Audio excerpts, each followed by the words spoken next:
तो बच्चों कैसे हैं आप सब? बहुत-बहुत स्वागत है आपका आज की इस वीडियो में।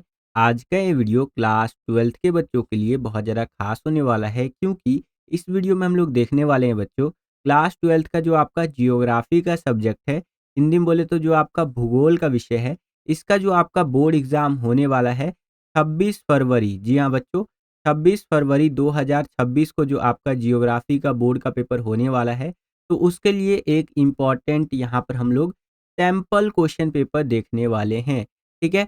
और ये सैंपल पेपर आप सभी बच्चों के लिए बहुत ज़्यादा इम्पोर्टेंट होने वाला है क्योंकि जो भी क्वेश्चन यहाँ पर मैं डिस्कस करूँगा इस सैंपल पेपर के अंदर, इसी में से आप देखेंगे बहुत सारे क्वेश्चन्स आपके पेपर में डिट्टो रिपीट होकर के आ जाएँगे, एकदम सेम टू सेम छप कर के आ जाएँगे, ठीक है? मैं आपको 200% या 2000% ले लीजिए इसकी श्योरिटी के साथ कह रहा हूँ। और जब मैं बोलता हूँ डिट्टो रिपीट होकर के आ जाएँगे, मतलब कि सेम टू सेम छप करके आपके पेपर में क्वेश्चन्स आ जाएँगे, ठीक है? और ऐसा मैं इसलिए बोल पा रहा हूँ, इसके कई सारे कारण हैं। जैसे देखिए जियोग्राफ़ी हो गया और फिज़िकल एजुकेशन हो गया। ये उन चुनिंदा सब्जेक्ट्स में आता है, जिसमें हम जो बताते हैं ना सेम टू सेम आपके पेपर में क्वेश्चन आ जाता है। एज़ इट इज़ कोई भी भाषा शैली वगैरह भी चेंज नहीं होता है, एकदम सेम टू सेम आता है। क्योंकि इसमें ना क्वेश्चन को ज़्यादा घुमाया नहीं जाता है और जैसे-जैसे क्वेश्चन को घुमाया जाएगा वो हमें पता ही है कि कैसे घूमेगा क्वेश्चन, है ना? क्योंकि पिछले 10 सालों का एक्सपीरियंस है हमें यहाँ पर सैंपल पेपर बनाने का, बच्चों को पढ़ाने का। तो हमें एक मोटा-मोटा आइडिया रहता है कि भैया ये क्वेश्चन आ सकता है, ये क्वेश्चन यहाँ पर नहीं आ सकता है। तो जो क्वेश्चन आ सकता है हम वही क्वेश्चन यहाँ पर पेपर में लेते हैं। साथ ही साथ पिछले 10 साल का जो प्रीवियस ईयर का यहाँ पर क्वेश्चन पेपर आया हुआ है, बोर्ड एग्ज़ाम का जियोग्राफी का, उसको अच्छे से हमने एनालाइज़ किया है। एनालाइज़ करने के बाद जो मोस्ट रिपीटेड क्वेश्चन निकलते हैं यानी ऐसे क्वेश्चन जो हर बार के बोर्ड एग्जाम में ऑलमोस्ट पूछ ही लिए जाते हैं, उन सभी क्वेश्चंस को हमने यहाँ पर इस सैंपल पेपर में ऐड किया है, जिससे कि ये सैंपल पेपर आप सभी बच्चों के लिए और भी ज़्यादा इम्पोर्टेंट हो जाता है। तो वीडियो को पूरा ज़रूर देखिएगा और अगर आप चाहते हैं कि इसी तरह से जियोग्राफी के मैं 7 से 8 सैंपल पेपर और अपलोड कर दूँ, साथ ही साथ वन शॉट की वीडियो अपलोड कर दूँ दोनों बुक की, मैप की वीडियो अपलोड कर दूँ, तो इस वीडियो पर कम से कम यहाँ पर 1700 लाइक्स कंप्लीट कर दीजिएगा क्योंकि ये पहला वीडियो है बच्चों। तो अगर आप 1700 लाइक्स कंप्लीट करवा देते हैं इस वीडियो पर, तो डेफिनेटली मैं आपके लिए और भी वीडियोस ज़रूर लेकर के आऊँगा या फिर आप यहाँ पर 500 कमेंट कंप्लीट करवा दीजिएगा, ठीक है? 500 आपको कमेंट कंप्लीट करवाना है। क्या कमेंट करना है आपको? नीड, ये कमेंट करना है आपको, नीड जियो, ठीक है? जियो SQP इस तरह से करके आपको 500 कमेंट करना है, तो मैं डेफ़िनेटली आपके लिए जल्दी-जल्दी वीडियोज़ अपलोड करूँगा। तो चलिए वीडियो को शुरू करते हैं और सैंपल पेपर को समझते हैं। तो देखिए जियोग्राफ़ी का जो आपका यहाँ पर पेपर आएगा, उसका कोड रहने वाला है 029 और हिंदी में भूगोल सैद्धांतिक करके लिखा हुआ रहेगा बोर्ड के पेपर में, ठीक है? बात करें कितने घंटे का पेपर होगा, तो 3 घंटे का आपका पेपर होगा जियोग्राफ़ी का और 70 नंबर का आपका पेपर आता है, ठीक है? ऊपर चलते हैं एक बारी और थोड़ा-सा देख लेते हैं। एक सीरीज़ नंबर आपको लिखा हुआ देखने को मिलेगा जियोग्राफ़ी के पेपर के अंदर, एक सेट नंबर लिखा हुआ देखने को मिलेगा। जैसे कि यहाँ पर देख सकते हैं ये जो मैं आपको सैंपल पेपर करवा रहा हूँ, ये सेट नंबर 1 है, ठीक है? 1 से लेकर 4 तक सेट में आपके क्वेश्चन पेपर आते हैं। ये सेट नंबर 1 करवा रहा हूँ, 2 भी करवा दूँगा, 3 भी करवा दूँगा और 4 भी करवा दूँगा मैं आपको। और उसके अलावा भी और सैंपल पेपर्स करवा दूँगा, बस लाइक का टारगेट पूरा कर दीजिएगा, ठीक है?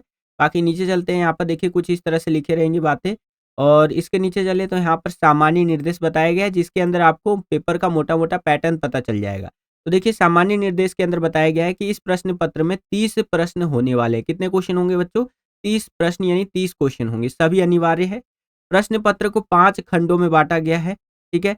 ए, बी, सी, डी और ई करके। ठीक है? तो ये 5 खंड हो गए हमारे, इसमें बटा हुआ रहेगा आपका। जो खंड ए रहेगा यानी सेक्शन ए रहेगा, इसके अंदर क्वेश्चन नंबर 1 से लेकर के 17 तक क्वेश्चन पूछे जाएँगे, जो कि बहुविकल्पीय प्रकार के प्रश्न होने वाले हैं। और ये एक-एक नंबर के रहेंगे। बहुविकल्पीय मतलब कि एमसीक्यू टाइप के क्वेश्चन्स पूछे जाएँगे। जब अभी हम सैंपल पेपर सॉल्व करेंगे ना, तो आपको और अच्छी तरीके से आइडिया लगता हो जाएगा। आगे चलिए तो खंड ख जो रहेगा या खंड बी कह सकते हैं, सेक्शन बी, इसके अंदर क्वेश्चन नंबर 18 और 19 2 क्वेश्चन पूछे जाएँगे। और ये जो क्वेश्चन होंगे ये स्रोत आधारित प्रश्न रहने वाले हैं। सोर्स बेस्ड क्वेश्चन होते हैं ना, वो यहाँ पर पूछे जाएँगे। 3-3 नंबर के क्वेश्चन रहते हैं बच्चे, ठीक है?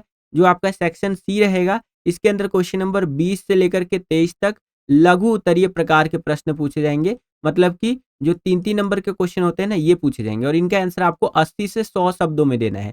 जियोग्राफी के पेपर में ना वर्ड लिमिट का खास ध्यान रखिएगा। जब मैं पढ़ता था क्लास 12th में जब मैं था, तो उस टाइम पे हमारे टीचर बोलते थे कि बेटा जियोग्राफी का जो आप पेपर अटेंड करोगे ना बोर्ड एग्जाम, तो उस टाइम पे एक चीज़ ध्यान रखना है, कम शब्दों में ज़्यादा बातें लिखने का प्रयास करना है। जैसे कि यहाँ पर 80 से 100 शब्दों में आंसर लिखना है ना, तो इतने में ही आप आंसर लिख दीजिए, इतने वर्ड्स के अंदर ही। लेकिन जितना ज़्यादा आप, वो होता है ना, एक कहावत भी है कि कम शब्दों में ज़्यादा बातें, तो वही चीज़ यहाँ पर आप फॉलो कर सकते हैं।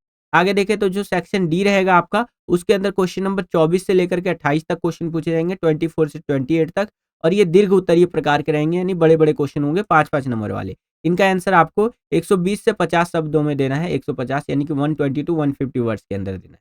इसके आगे चले तो जो खंड ई रहेगा, सेक्शन ई, इसके अंदर क्वेश्चन नंबर 29 और 30 यानी 29 और 30वां क्वेश्चन यहाँ पर आपसे पूछा जाएगा, मानचित्र आधारित यानी मैप वाला क्वेश्चन, और ये 5-5 नंबर का रहने वाला है, ठीक है।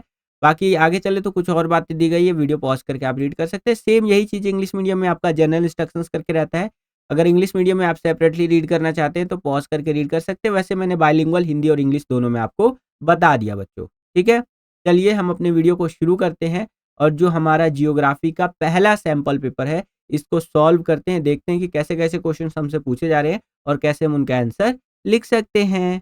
तो हम लोग आ गए हैं सेक्शन ए के अंदर, और यहाँ पर पहला क्वेश्चन देखिए बच्चों, क्या पूछ रहे हैं हमसे कि किस वर्ष general Agreement on Trade and tariff, जिसे हम गेट भी कहते हैं, इसको विश्व व्यापार संगठन यानी कि डब्ल्यूटीओ में रूपांतरित किया गया। तो ये जो हुआ था बच्चों, ये 1995 में हुआ था, ठीक है। इस चीज़ को थोड़ा सा समझ लीजिए। देखिए, जो आज के टाइम पे आपका डब्ल्यूटीओ है यानी कि वर्ल्ड ट्रेड ऑर्गेनाइजेशन, विश्व व्यापार संगठन, ये पहले गेट हुआ करता था, ठीक है, जिसका फुल फॉर्म होता है general Agreement on Trade and tariff, ठीक है।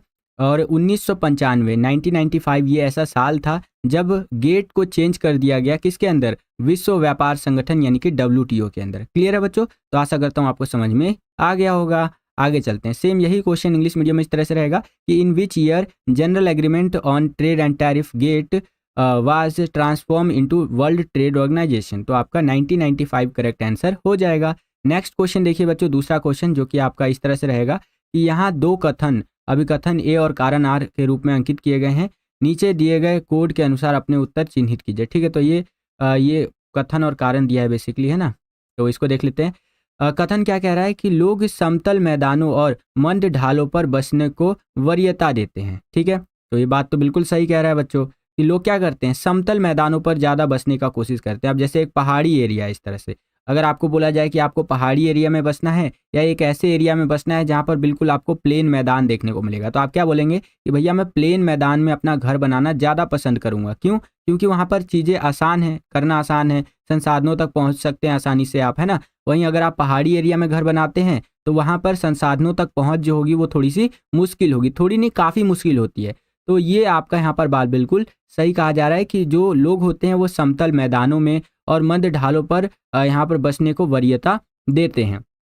अब यहाँ पर कारण देखिए क्या कह रहा है कि ऐसे क्षेत्र जो होते हैं वो फसलों उत्पादन, सड़क निर्माण और उद्योगों के लिए अनुकूल होते हैं, क्योंकि देखिए वहाँ पर आप फसल उगा सकते हैं बहुत आसानी से, ठीक है, और सड़क बना सकते हैं। उद्योग यानी फैक्ट्री वगैरह के लिए बहुत ज़्यादा अच्छे माने जाते हैं। तो इस हिसाब से आपका जो बी वाला ऑप्शन है ये करेक्ट आंसर हो जाएगा कि दोनों कथन 1 और 2 सही है, और कथन 2 जो है वो कथन 1 की उचित व्याख्या करता है बच्चों, ठीक है। तो दोनों ही बातें यहाँ पर सही कही जा रही थी। ओके बच्चों, चलिए यही क्वेश्चन इंग्लिश मीडियम में इस तरह से रहेगा। यहाँ पर आप देख सकते हैं सेशन दिया गया है, people prefer to settle on level plains and gentle slopes, ठीक है। एंड रीजन दे रखा है such areas are favourable for production of crops, road construction and industries. तो ये दोनों ही यहाँ पर जो चीज़ें हैं वो बिल्कुल करेक्ट है।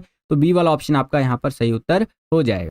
वीडियो में आगे बढ़ने से पहले एक इंपॉर्टेंट इन्फॉर्मेशन है बच्चों, तो बड़े ध्यान से समझिएगा। अगर आप अपने बोर्ड एग्जाम, जो 2026 में आपका बोर्ड एग्जाम होने वाला है, इसकी तैयारी को नेक्स्ट लेवल पर ले जाना चाहते हैं और उन बच्चों की कैटेगरी में शामिल होना चाहते हैं जो लास्ट टाइम पे भी तैयारी करके अपने बोर्ड एग्जाम्स के अंदर बहुत अच्छे मार्क्स स्कोर करते हैं, यहाँ तक कि 95 प्लस तक स्कोर करते हैं, तो आप हमारे द्वारा बनाए गए सैम्पल क्वेश्चन पेपर्स को ले सकते हैं। ये सैम्पल पेपर आपको बहुत ज़्यादा हेल्प करेंगे आपके बोर्ड एग्जाम की प्रिपरेशन के अंदर। हमने हर एक सब्जेक्ट के ऑलमोस्ट 15-15 सैम्पल पेपर बना करके रेडी कर दिए हैं विथ सॉल्यूशन के साथ, ठीक है। जैसे कि कौन-कौन से सब्जेक्ट के सैम्पल पेपर हमारे पास अवेलेबल है, तो पॉलिटिकल साइंस हो गया आपका, हिस्ट्री हो गया, हिंदी हो गया और फिजिकल एजुकेशन हो गया एंड इंग्लिश हो गया। टोटल अभी हमारे पास 5 सब्जेक्ट के सैम्पल पेपर अवेलेबल है, ठीक है बच्चों। इनको आप लेकर के तैयारी बहुत बढ़िया बना सकते हैं। जैसे मान लीजिए आपने फिजिकल एजुकेशन, जो कि आपका पहला बोर्ड एग्जाम होने वाला है, इसका आप सैम्पल पेपर ले लेते हैं, ठीक है। तो इसमें आपको क्या मिल जाएगा, जो पूरे साल भर का आपका सिलेबस है, उसके अंदर से जो भी इम्पोर्टेंट आपके यहाँ पर एमसीक्यू क्वेश्चंस निकलते हैं वो मिल जाएँगे आपको फिजिकल एजुकेशन के पेपर में, ठीक है? टोटल 15 पेपर मिल रहा है, याद रखिएगा। उसके अलावा जो शॉर्ट क्वेश्चंस इम्पोर्टेंट निकलते हैं वो मिल जाएँगे, जो इम्पोर्टेंट आपके यहाँ पर लॉन्ग क्वेश्चंस निकलते हैं पूरे सिलेबस के अंदर से वो मिल जाएँगे, जो इमेज वाले क्वेश्चन निकलते हैं वो मिल जाएँगे आपको, ठीक है? और हर तरह के क्वेश्चंस की आपकी तैयारी हो जाएगी सैंपल पेपर से, समझ रहे हैं आप? तो आप ले सकते हैं, इसके अलावा हिंदी का भी सैंपल पेपर अवेलेबल है, हिस्ट्री, पॉलिटिकल साइंस सभी सब्जेक्ट का ऑलमोस्ट, ठीक है?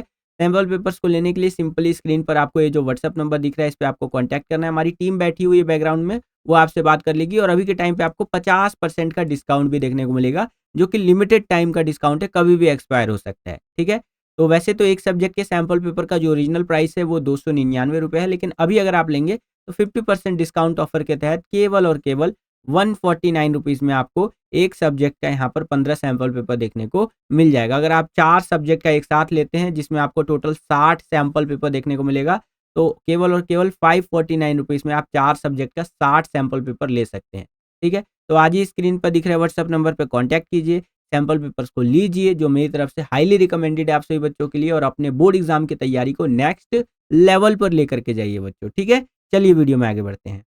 तीसरा क्वेश्चन देखिए बच्चों, यहाँ पर क्या कह रहा है कि निम्न कथनों को पढ़कर सही उत्तर चुनें, ठीक है जी? यहाँ पर बता देते हैं। तो कथन नंबर 1 क्या कह रहा है कि विश्व में चलवासी पशुचारकों की संख्या अब घट रही है, ठीक है? चलवासी पशुचारक कौन होंगे? तो जैसे कि नाम से ही पता चल रहा है, अपने पशुओं को इस तरह से ये घुमाते घुमाते चराते हैं ना, वो होते हैं आपके चलवासी पशुचारक। आगे देखिए कथन नंबर यहाँ पर 2 क्या कह रहा है कि राजनीतिक सीमाओं का निर्धारण हो रहा है, ठीक है? राजनीतिक सीमाओं का क्या हो रहा है? निर्धारण यहाँ पर हो रहा है बच्चों। तो यहाँ पर इन दोनों कथनों के आधार पर हम कह सकते हैं कि जो आपका दोनों कथन है वो सही है, और कथन नंबर 2 जो है कथन नंबर 1 की सही व्याख्या करता है बच्चों, ठीक है? तो ये बी वाला ऑप्शन आपका करेक्ट आंसर हो जाएगा। सेम यही क्वेश्चन इंग्लिश मीडियम में इस तरह से रहेगा, यहाँ पर आप देख सकते हैं स्टेटमेंट दोनों दे रखे हैं और आपका option number B correct answer हो जाएगा बच्चों। आगे चलते हैं। अब चौथा क्वेश्चन देखिए बच्चों, यहाँ पर क्या पूछ रहा है हमसे कि बाह्य स्रोतीकरण सहायक होता है, किसके अंदर सहायक होता है वो हमें बताना है। देखिए बाह्य स्रोतीकरण, जिसे अंग्रेजी में हम लोग आउटसोर्सिंग भी कहते हैं। अब आप बोलेंगे सर जी ये आउटसोर्सिंग क्या होता है, ये बताइए ना। तो बड़े ध्यान से समझिएगा आउटसोर्सिंग के बारे में। जैसे मान लीजिए यहाँ पर जो ये आपको व्यक्ति दिख रहा है, ये अमेरिका का है, ठीक है? अमेरिका यानी यूएसए का एक बिजनेसमैन है ये, ठीक है? अपना यूएसए में अच्छा खासा एक कंपनी चलाता है, और कुछ भी कंपनी का नाम ले लीजिए, XYZ हम लोग समझ लेते हैं कि ये इसकी कंपनी का नाम है। और ये अपनी कंपनी में ना जूता बेचता है। क्या बेचता है बच्चों? जूता बेचता है, ठीक है? जो कि पूरी दुनिया भर में फेमस है इसका जूता, ओके? और ये यूएसए का है और इसके जूते जो है पूरी दुनिया भर में बिकते हैं, ठीक है जी। अब मान लीजिए कि कोई व्यक्ति जो है इसका जूता खरीदा और उसके जूते में आ गया दिक्कत, तो ये कंपनी के इस मालिक से डायरेक्ट थोड़ी ना बात कर पाएगा, ठीक है? तो इसीलिए कंपनी में इसको चाहिए भैया कॉल सेंटर, और कॉल सेंटर के लिए इसको लोग चाहिए। अब ये अमेरिका के लोगों को अपने यहाँ पर कॉल सेंटर में जॉब देगा, तो वो बहुत ज़्यादा हाई पे करना पड़ेगा, क्योंकि वहाँ पर क्या होता है बच्चों, हर घंटे के हिसाब से उनको पैसे देने होते हैं। मान लीजिए हर घंटे के उनको $10, $20 ऐसे करके जितना भी होता होगा वहाँ का, तो उस हिसाब से वो पे करते हैं। तो अगर हम यहाँ पर महीने का मान करके चले, तो एक रफ फिगर अगर हम ले, तो महीने का एक कॉल सेंटर वाले आदमी को उनको देना होगा कम से कम, नहीं तो 5 से $6,000 तो देना ही होगा। मैं एक बहुत मिनिमम अमाउंट मान करके चल रहा हूँ, $5,000 ही ले लीजिए। या एक कॉल सेंटर के एम्प्लॉय को एक यहाँ जो वहाँ नौकरी करेगा इसके कॉल सेंटर में, इस बिजनेसमैन के कंपनी में, तो उसको वो $5,000 देगा, ठीक है? सोचिए $5,000 महीने का। और वही अगर वो कॉल सेंटर का काम किसी इंडिया के आदमी से वो करवाता है, तो उसका काम बहुत सस्ते में हो जाएगा। $5,000 का मतलब समझ रहे हैं आप? $5,000 का मतलब होता है 4 लाख के ऊपर का अमाउंट। सोच रहे हैं 4 लाख रुपए के आसपास, तो ये बहुत बड़ा नंबर होता है, ठीक है? और वही अगर वो इंडिया में करवाता है, तो इंडिया में एक कॉल सेंटर के आदमी को कितना दे देगा? वो ज़्यादा से ज़्यादा दे देगा, तो 20,000 30,000 रुपये दे देगा। तो 30,000 का मतलब है कि आपका लगभग यहाँ पर मान के चलिए 250, और ये लगा लीजिए 300, हाँ 300 $400 ले लेते हैं, हाँ। तो वो $5,000 दे रहा था अमेरिका के एक नागरिक को कि वो आ जाए और उसके कॉल सेंटर में काम करे, और वही काम अगर वो इंडिया में करवाता है, तो वो केवल और केवल $400 में हो जाएगा। कितने डॉलर में होगा? $400 में। और अमेरिका का आदमी तो थोड़ा भी वहाँ हिचकेगा कि अरे $5,000 दे रहा है, लेकिन इंडिया का जो आदमी होगा ना बोलेगा अरे भैया $400, यानी कि अगर भारतीय करेंसी में बात करें तो लगभग 30 से 34 हज़ार रुपये बनता है। इतना पैसा आप हमको खाली कॉल सेंटर में काम करने का दे रहे हैं, ठीक है, बिल्कुल मिनिमम लेवल का कॉल सेंटर का बता रहा हूँ। इतना पैसा दे रहे हो आप मुझे, चलो भैया हम आपका इजीली कर लेंगे काम, कोई दिक्कत वाला बात नहीं है। तो ये अमेरिका का आदमी क्या करेगा, अपने कॉल सेंटर्स को इंडिया में इस्टेब्लिश करेगा, ठीक है, इंडिया में जो है अपने कॉल सेंटर्स को रखेगा और इंडियन एम्प्लॉयज़ ही जो होंगे यानी इंडिया के लोग होंगे वो इनके कॉल सेंटर में काम करेंगे, जिससे इसको सस्ते में यहाँ पर कॉल सेंटर के लिए एम्प्लॉयज़ मिल गए, ठीक है, और इंडिया के लोगों को रोजगार मिल गया, ठीक है। तो ये होता है बच्चों आउटसोर्सिंग, यानी कि अपना काम किसी बाहर देश में जा करके करवाना सस्ते रेट पर, ठीक है, या अच्छे काम की क्वालिटी के लिए, तो ये आउटसोर्सिंग होता है। आशा करता हूँ आपको समझ में आ गया होगा। अब देखिए वापस से क्वेश्चन पे आते हैं। तो बाह्य स्रोतीकरण जिसे हम आउटसोर्सिंग कहते हैं, ये किसके अंदर सहायक होता है, तो दक्षता को सुधारने में, ठीक है, जो एफिशिएंसी होता है उसको सुधारने में सहायक होता है। विकासशील देशों में रोजगार बढ़ाने में काफ़ी सहायक होता है। मैंने आपको बताया ना, जो अमेरिका जैसे डेवलप्ड देश है वो अपने कई सारे कॉल सेंटर्स इंडिया में इस्टेब्लिश करते हैं। क्यों? क्योंकि उनको फ़ायदा हो जाता है और इंडिया में यहाँ पर हमें रोजगार मिल जाता है। आगे देखिए, कीमतों को घटाने में, जाहिर सी बात है कीमत को कम किया जा सके इसलिए वो आउटसोर्सिंग करते हैं, ठीक है। तो इनमें से ये सारे ही हमारे सहायक हो जाएंगे बाह्य स्रोतीकरण के, ठीक है बच्चों। आशा करता हूँ कि समझ में आ गया होगा। और ये क्वेश्चन जो है 3 नंबर में भी पूछा जा सकता है कि आउटसोर्सिंग क्या होता है, तो इस तरह से आप लिख देंगे जो मैंने मोटा मोटा आपको समझा दिया। सेम यही क्वेश्चन इंग्लिश मीडियम में इस तरह से रहेगा, यहाँ आउटसोर्सिंग होगा बच्चों, ठीक है। तो ऑल ऑफ दीज जो है ये करेक्ट आंसर हो जाएगा। आगे चलते हैं। अब 5वां क्वेश्चन यहाँ पर देखिए बच्चों हमसे क्या पूछ रहा है कि निम्न में से किस भूगोल वेता का संबंध संभववाद से है। तो संभववाद के बारे में मैंने आपको बता रखा था बच्चों, इनका जो संबंध है वो विडाल डी ला ब्लास से है, ठीक है। तो ये बी वाला ऑप्शन हमारा करेक्ट आंसर हो जाएगा। सेम यही क्वेश्चन इंग्लिश मीडियम में यहाँ पर इस तरह से रहेगा और ऑप्शन नंबर जो बी है ये हमारा करेक्ट आंसर हो जाएगा बच्चों। क्लियर है? चलिए अब हम लोग आ गए हैं 6ठे क्वेश्चन के अंदर। यहाँ पर देखिए क्या कह रहा है कि उपयुक्त कथनों को ध्यान से पढ़े एवं निम्न में से उचित विकल्प चुने, ठीक है। तो यहाँ पर 2 कथन 2 स्टेटमेंट दे दिया है, इसको हमें पढ़ना है और सही आपको ऑप्शन बताना है। तो देखिए कथन नंबर 1 क्या है हमारा, कि प्राचीन काल में परिवहन के मुख्य राजमार्ग के रूप में नदी मार्ग की ही जो है वो प्रयुक्त करते थे, ठीक है। पुराने टाइम पे अगर हमें एक जगह से दूसरे जगह जाना था तो हम लोग क्या करते थे, हम लोग यहाँ पर नदी मार्ग का यूज़ करते थे, जिसमें हम नाव के द्वारा जो है एक जगह से दूसरे जगह यहाँ पर जाते थे और मस्त जो है हम लोग यहाँ पर ट्रैवल कर पाते थे इस तरह से नदी मार्ग से जा करके, ठीक है। आगे देखिए यहाँ पर बताया गया है जैसे कि भारत के संदर्भ में, परंतु वर्तमान समय में जल मार्ग अपना महत्व खो रहे हैं, ठीक है। आज के टाइम पे जल मार्ग अपना महत्व खो रहे हैं। आज के टाइम पे लोग ट्रांसपोर्टेशन के लिए क्या यूज़ करते हैं, मोस्टली लोग जो है वो अपने व्हीकल्स यानी अपने जो गाड़ी वगैरह है वो उनका इस्तेमाल करते हैं, यानी कि जो रोड जो हमारा मार्ग है, ठीक है, मतलब कि जो स्थल मार्ग है उसका ज़्यादा से ज़्यादा इस्तेमाल होता है, ठीक है। रोड पे ही आप देखेंगे बाइक, आपका टेम्पू, ट्रैक्टर, ट्रॉली, ठीक है, इस तरह से जितने भी कार वगैरह होते हैं सारे मोस्टली रोड पे चलते हैं और ज़्यादातर ऑडियंस जो है, ज़्यादातर जो जनता है वो रोड प्रेफर करती है। उसके बाद ट्रेन आ जाता है आपका, उसके बाद आपका फ्लाइट आ जाता है और लास्ट में कहीं ना कहीं आपका जल मार्ग आता है, ठीक है। तो वर्तमान समय में देखा जाए तो ये अपना महत्व खो रहे हैं, बिल्कुल सही बात बोल रहा है। आगे देखिए, सिंचाई इत्यादि कार्यों में जल के उपयोग के कारण नदियों में जल की मात्रा कम हो गई है, जाहिर सी बात है। देखिए जब हम लोग खेती करते हैं तो खेती में लगता है पानी। अब पहले के टाइम पे पानी के लिए लोग क्या करते थे, डिपेंड रहते थे वर्षा के ऊपर कि बारिश होगी तो पानी होगा। लेकिन आज के टाइम पे हमारे पास अच्छी से अच्छी टेक्नोलॉजी है, जिससे कि अगर कोई नदी बह रही है तो उस नदी से क्या करते हैं, मोटर वोटर लगाया इस तरह से और तुरंत पानी खींच के अपने खेतों में डाल दिया इस तरह से, है ना। तो ये चीज़ है। तो यही बोला गया है कि आज के टाइम पे जो सिंचाई होता है यानी खेतों के अंदर जो पानी डाला जाता है फसल उगाने के लिए, तो उससे कहीं ना कहीं नदियों में जो जल की मात्रा है वो कम यहाँ पर हो गई है बच्चों, ठीक है। तो इस तरह से ये बात बोला जा रहा है। जो आपको लगता है पॉसिबल है, तो देखिए बच्चों ये पॉसिबल नहीं है, ठीक है, क्योंकि जो जल मार्ग होता है आपका उसका यहाँ पर महत्व तो कम हो रहा है, ठीक है। लेकिन जो पानी आप कहेंगे कि नदी में से पानी कम हो रहा है, ये तो गलत हो जाएगा ना। अब गंगा नदी बह रही है जो बहुत अच्छी नदी है और पवित्र नदियों में से एक है, अब उसमें से आप पानी खींच लीजिए तो क्या वहाँ का पानी कम हो? नहीं, ऐसा नहीं है कि नहीं। ये चीज़ है, पुराने ज़माने में भी इसका कहीं ना कहीं इस्तेमाल होता था। हाँ, इतने लार्ज स्केल पे नहीं होता था, लेकिन आज भी इस्तेमाल होता है। तो ऐसा नहीं है कि एकदम पानी की कमी हो गई, नहीं। तो इस हिसाब से आपका जो बी वाला ऑप्शन है ये करेक्ट आंसर हो जाएगा कि कथन 1 सही है और कथन 2 जो है ये गलत है, ठीक है। चलिए यही इंग्लिश मीडियम में इस तरह से रहेगा, यहाँ पर आप देख सकते हैं। और ये रहा आपका दोनों स्टेटमेंट और बी वाला ऑप्शन आपका करेक्ट आंसर हो जाएगा।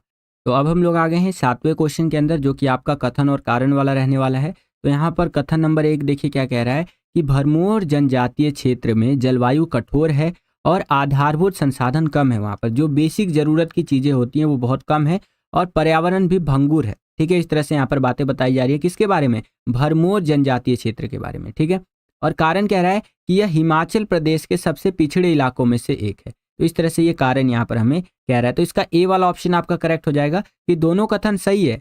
कथन 2 जो है वो कथन 1 की उचित व्याख्या लेकिन नहीं करता है। समझ रहे हैं, दोनों कथन जो दोनों बातें यहाँ पर बताई गई वो तो सही है, लेकिन जो सेकंड आपका कथन है इस तरह से, ये कारण कह लीजिए जो भी है ये, ठीक है, ये आपकी उचित व्याख्या नहीं करता है। नेक्स्ट यहाँ पर यही इंग्लिश मीडियम में देख लीजिए इस तरह से, और ए वाला ऑप्शन आपका करेक्ट हो जाएगा। इसके आगे चले तो अगला क्वेश्चन देखिए, 8वां क्वेश्चन काफ़ी आसान है लेकिन इंपॉर्टेंट भी, कि किसी देश की वास्तविक धन क्या है।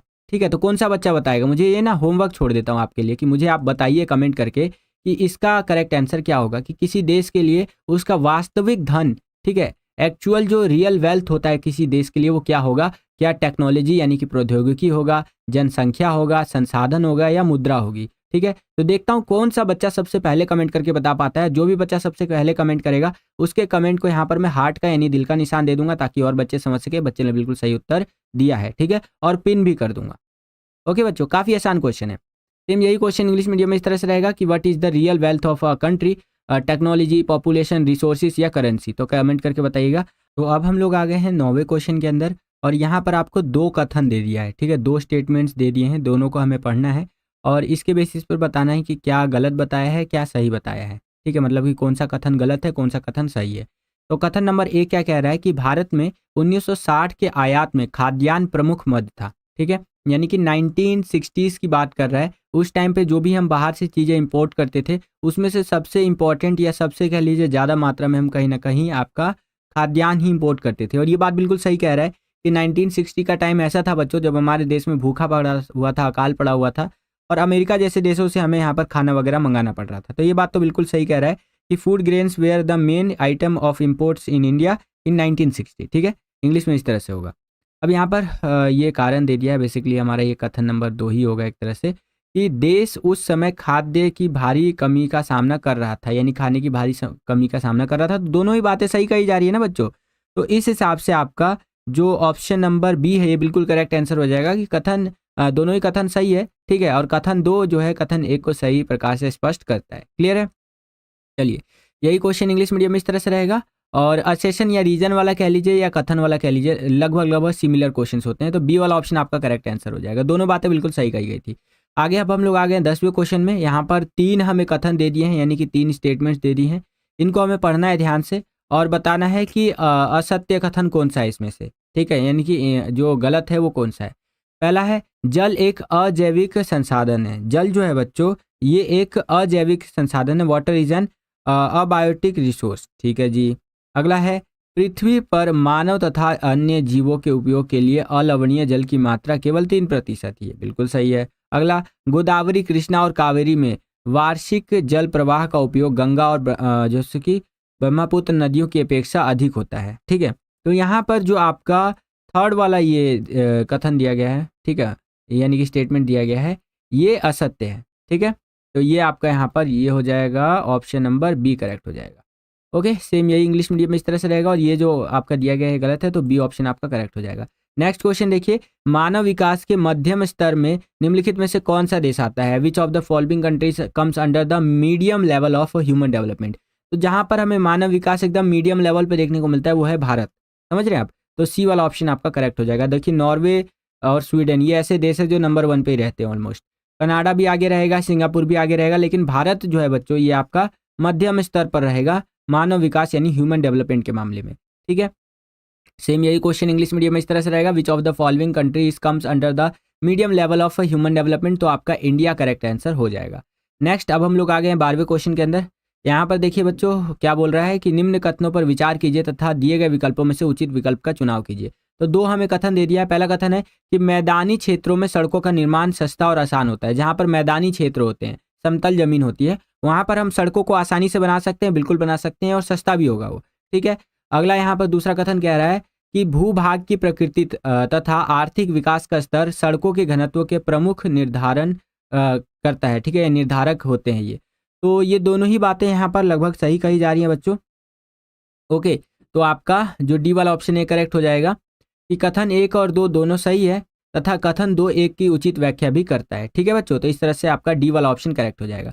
यही इंग्लिश मीडियम में इस तरह से रहेगा कि construction of roads is cheap and easy in plain areas. And अगला है nature of terrain and level of economic development are the main determinants of density of roads. तो आपका यहाँ पर डी वाला ऑप्शन बिल्कुल करेक्ट आंसर हो जाएगा।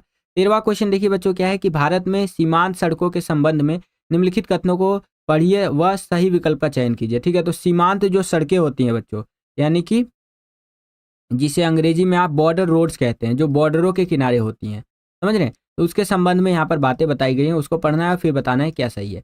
पहला है सीमांत सड़कें सामरिक दृष्टि से महत्वपूर्ण है, यानी कि सीमांत जो सड़कें होते हैं, बॉर्डर रोड्स होते हैं, स्ट्रैटेजिकली काफ़ी इंपॉर्टेंट होता है, तो बिल्कुल सही कह रहा है ये। अगला, ये रक्षा तैयारियों को मजबूत प्रदान करते हैं या मजबूती प्रदान करते हैं। ठीक है, ये हमारी डिफेंस जो प्रिपरेशंस होती हैं, उसको कह लीजिए मतलब तैयारियां होती हैं, उसके लिए काफ़ी इंपॉर्टेंट होता है, तो ये भी सही है। अगला, इनका निर्माण भारतीय राष्ट्रीय महामार्ग प्राधिकरण द्वारा किया जाता है, यानी they are constructed by National Highway Authority of India. ठीक है, एंड अगला है बच्चों आपका यहाँ पर कि ये अधिक विकास को जो सो कि गति देने में सहायक होती है, तो ये बात बिल्कुल सही कह रहा है। लेकिन ये जो थर्ड नंबर पर बात कर रहा है ना कि ये जो बनाया जाता है, ये भारतीय राष्ट्रीय महामार्ग प्राधिकरण यानी कि national Highway Authority of India, इनके द्वारा बनाया जाता है, तो ये गलत है। आपने BRO का नाम सुना होगा, नहीं सुना तो मैं आपको बता देता हूँ, BRO। ठीक है, तो जो सीमावर्ती सड़कें होती हैं, यानी कि बॉर्डर पे जो सड़कें बनाई जाती हैं, वो BRO के द्वारा बनाई जाती है, बॉर्डर रोड ऑर्गेनाइजेशन के द्वारा।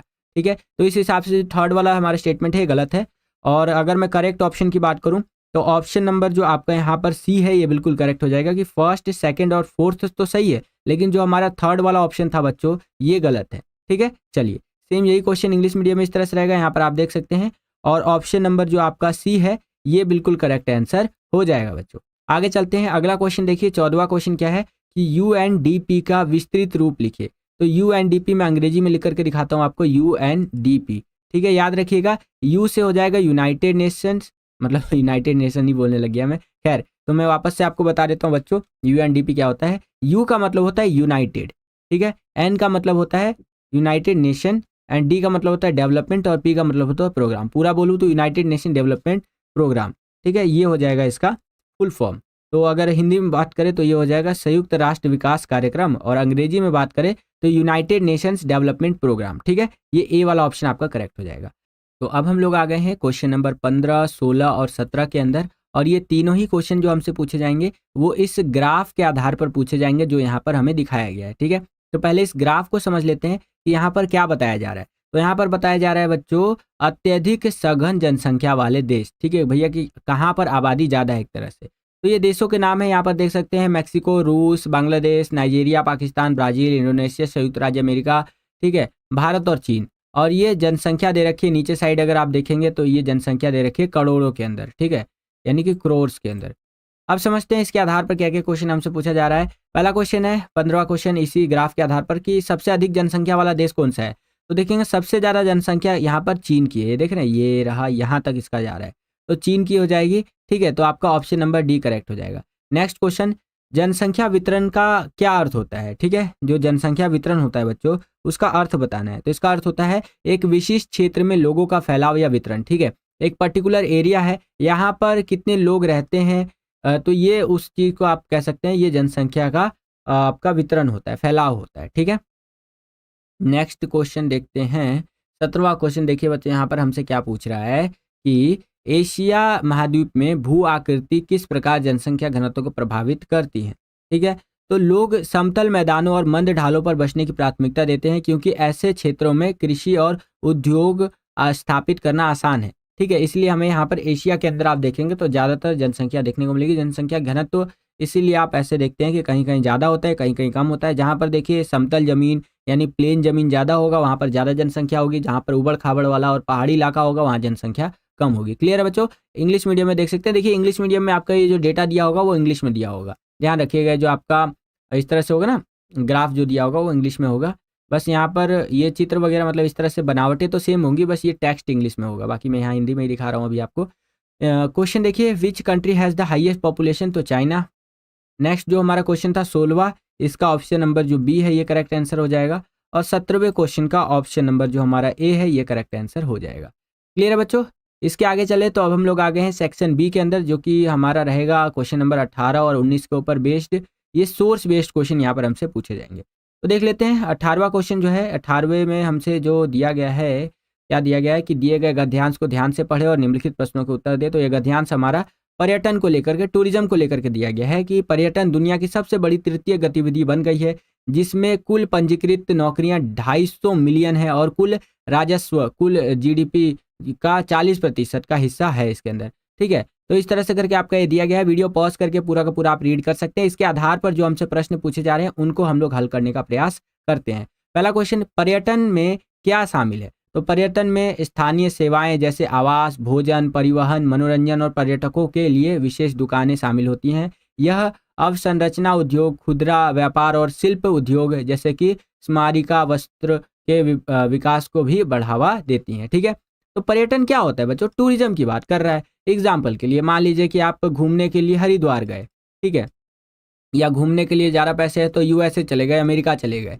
ठीक है, तो वहाँ जब आप जा रहे हैं तो ये जो प्रोसेस हो रहा है घूमने के लिए जाना, इसे क्या कहेंगे? इसे हम पर्यटन कहेंगे। ठीक है, पर्यटन भी कई कई तरह से होता है, चिकित्सा पर्यटन, खेल पर्यटन, व्यवसाय पर्यटन, ठीक है, मनोरंजन पर्यटन, बहुत तरह का होता है। मैंने तो पूरा इसके ऊपर कोर्स ही कर रखा है प्रॉपर, आप समझ सकते हैं ना। जब मैं 12th क्लास में था ना बच्चों, तो मैंने ना travel and tourism hospitality management का मतलब प्रॉपर एक अलग से हमारा सब्जेक्ट ही हुआ करता था, जो 9th से लेकर के हमने 12th तक पढ़ा था बच्चों। तो काफ़ी नॉलेज है और मैं हॉस्पिटैलिटी मैनेजमेंट यानी जो टूरिज्म होता है इसका one of the best student में से एक था, क्योंकि मेरे को बहुत ज़्यादा इंटरेस्ट आता था इसके अंदर।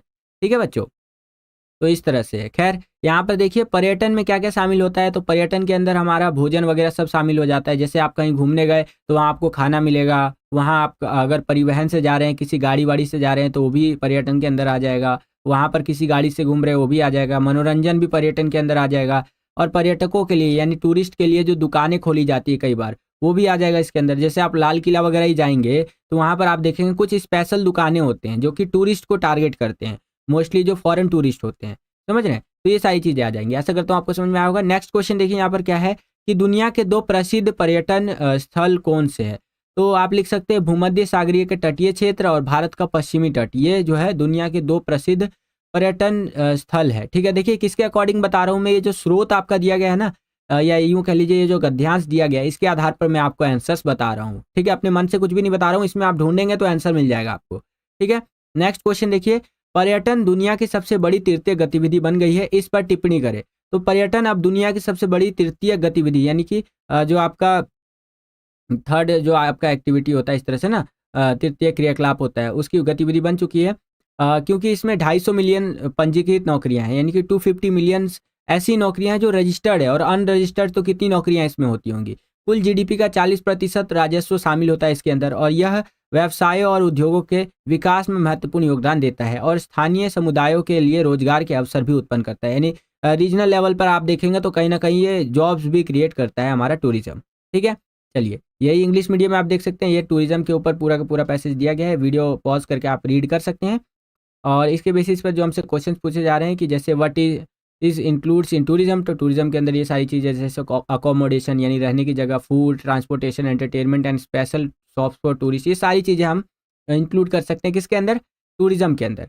नेक्स्ट है हमारा what are 2 famous tourist destination in the world. तो coastal regions of the Mediterranean Sea करके दे रखा है ना, एंड आपका वेस्टर्न कोस्ट ऑफ इंडिया, ये लिख सकते हैं। नेक्स्ट है comment on the statement tourism has become the world's largest territory activity. ठीक है, तो इस तरह से आंसर आप लिख सकते हैं, यहाँ पर आप देख सकते हैं। ठीक है, आगे चलते हैं। अगला है हमारा 19वां क्वेश्चन कि भारत में दशकीय विकास दर दर्शाने वाले ग्राफ का अध्ययन करें और नीचे दिए गए प्रश्न को उत्तर दें। तो यहाँ पर हमें एक ग्राफ दे दिया है बेसिकली। ठीक है, इसको यहाँ स्टडी कर लेते हैं। देखिए सेंसस इन ईयर्स यानी कि जो जनगणनाएं हुई हैं उसको लेकर के दिया गया है हमारे यहाँ पर। ठीक है, और आपको पता होगा हमारे यहाँ पर हर 10 साल में जनगणना होती है। जैसे अगर एक जनगणना मान के 2001 में हुई है तो फिर 2011 में होनी है। ठीक है, 11 में हो चुकी है, फिर 2011 के बाद 2021 में होना था, तो 2021 में कोविड आ गया। अभी देखिए कुछ दिन में हमारा फिर से जनगणना होगा। तो ये सेंसस इन ईयर्स के अंदर दिखा रखा है कि किस किस साल में यहाँ जनगणना हुई है। ये टोटल पॉपुलेशन, जब जनगणना होती है तो पॉपुलेशन यहाँ पर जांचा जाता है, बहुत तरह के फैक्टर्स को जांचा जाता है। तो ये टोटल पॉपुलेशन दिखा रहा है कि जब जब जनगणना हुई हमारे देश में, ठीक है, सेंसस हुआ है तो वहाँ पर पॉपुलेशन कितनी दिखी है। एंड एब्सोल्यूट नंबर दे रखा है और परसेंटेज ऑफ ग्रोथ दे रखा है। ठीक है, तो ग्रोथ रेट के बारे में बताया गया है। तो देखिए 1901 की अगर मैं बात करूँ तो टोटल पॉपुलेशन ये रही हमारे यहाँ की। ठीक है, और यहाँ पर ये ग्रोथ वगैरह कुछ नहीं है। 1911 में जब हुई तो यहाँ पर ये रहा टोटल पॉपुलेशन, ये रहा यहाँ पर एब्सोल्यूट नंबर, एंड ये अगर परसेंटेज ऑफ ग्रोथ की बात करें तो इसके अंदर हमें ग्रोथ देखने को मिला है प्लस 5.75%। ठीक है, 1921 में जब जनगणना हुई 11 के बाद तो ये रहा हमारा नंबर। देखिए कुछ 1921 के टाइम पे, उस टाइम पे अकाल वगैरह पड़ा था तो इसलिए ये नंबर माइनस में चला गया था और ग्रोथ माइनस में गई थी, -0.31। फिर उसके बाद प्लस में ही रहा है, कभी माइनस में गया ही नहीं है। यहाँ पर देख रहे हैं प्लस में ही बढ़ता ही चला गया है। तो ये हमारा पूरा का पूरा दे रखा है। ठीक है, चलिए अब यहाँ पर देखिए पहला क्वेश्चन है इसी ग्राफ के आधार पर कि किस जनगणना वर्ष में जनसंख्या में नकारात्मक वृद्धि दर्ज की गई। तो मैंने आपको दिखाया ये जो 1911 है इस टाइम पे आप देखेंगे, सॉरी 1911 बोल रहा हूँ, माफ़ी चाहूँगा, 1921 जो है हमारा, यहाँ पर आप देखेंगे तो यहाँ पर नेगेटिव में गया था। इसमें गया था नेगेटिव में। और देखिए जो हमारा ग्राफ होता है ना बच्चों, उसको अगर आप ढंग से स्टडी करेंगे तो आंसर वही मिल जाता है आपका। तो 1921 हमारा करेक्ट आंसर हो जाएगा। नेक्स्ट क्वेश्चन, 1981 के बाद से जनसंख्या वृद्धि में गिरावट के कारण बताइए। अगर आप ध्यान से एनालाइज करेंगे तो 1980s तक तो भैया यहाँ पर प्लस में हमें जनसंख्या देखने को मिली, यानी कि जनसंख्या ठीक ठाक अमाउंट में बढ़ रही थी। लेकिन 1981 के बाद 1991, 2001, 2011 उसके बाद जनसंख्या में हमें यहाँ पर थोड़ी ना गिरावट देखने को मिली जनसंख्या वृद्धि के अंदर। तो विवाह की औसत आयु में वृद्धि हो गई। ठीक है, पहले क्या होता था कि बचपन में ही शादी कर दिया जाता था, कम उम्र में शादी कर दिया जाता था, जिस कारण से बच्चे बहुत ज़्यादा यहाँ पर हमें देखने को मिलते थे। ठीक है, लेकिन जैसे जैसे लोग मेच्योर हुए, लोगों को समझ आई कि नहीं कम उम्र में शादी नहीं करनी चाहिए, तो लोग धीरे धीरे ठीक ठाक एज में शादी करने लग गए। जब अच्छी खासी उम्र में शादी होगी, जब लोग सेटल हो चुके होंगे, तो बच्चों की तादाद भी यहाँ पर कम होगी। पहले एक व्यक्ति के यहाँ पर 5, 4, 5, 6 इस तरह से बच्चे हुआ करते थे। लेकिन अब जो है परिवार नियोजन पे ध्यान दिया जा रहा है, तो एक व्यक्ति सोचता है कि 2 ही बच्चे करूँगा, है ना, जिससे मैं उनका अच्छे से भरण पोषण कर पाऊँगा। अगर मेरे 4 बच्चे हो जाएंगे तो मैं उनका अच्छे से भरण पोषण नहीं कर पाऊँगा, तो मेरे लिए दिक्कतें क्रिएट होंगी। तो काफ़ी सारे फैक्टर्स यहाँ पर आप लिख सकते हैं। तो एक तो इसमें से हो जाएगा कि विवाह की औसत आयु में वृद्धि हो गई और महिलाओं को भी शिक्षा मिलने लग गया, जिससे कि महिलाएं भी एजुकेटेड हुई और जनसंख्या के वृद्धि में हमें गिरावट देखने को मिली। ठीक है, नेक्स्ट 1981 के बाद जनसंख्या वृद्धि में गिरावट के सामाजिक और आर्थिक प्रभाव क्या हो सकते हैं। तो देखिए श्रम शक्ति में कमी होना, जिससे आर्थिक विकास पर प्रभाव पड़ सकता है। स्वास्थ्य सेवाओं और वृद्धाश्रम के लिए बढ़ी हुई आवश्यकता, क्योंकि वृद्ध जनसंख्या का प्रतिशत बढ़ सकता है ना। और शिक्षा, रोजगार और जीवन स्तर में सुविधाएं, क्योंकि परिवार में बच्चों की संख्या घटने से उन्हें अधिक संसाधन और अवसर मिलते हैं। एक परिवार में मान लीजिए कि 4 बच्चे हैं, 1, 2, 3, 4, ठीक है, और एक परिवार में 2 बच्चे हैं और दोनों के फैमिली में आज 1-1 किलो मिठाई आई हुई है। तो 1 किलो जब मिठाई आएगी तो इन 4 बच्चों में कितना बटेगा, 250 ग्राम्स, यानी 250 ग्राम चारों में बढ़ जाएगा तो 1 किलो हो जाएगा। लेकिन वही 2 बच्चे हैं अगर, तो 1 किलो मिठाई आएगी तो आधा-आधा किलो मिलेगा इनको, समझ रहे हैं। हालांकि आधा किलो मिठाई खाना बहुत ज़्यादा हो जाएगा, लेकिन फिर भी समझ रहे हैं। यहाँ पर मैं आपको क्या समझाने का प्रयास कर रहा हूँ, संसाधनों का वितरण।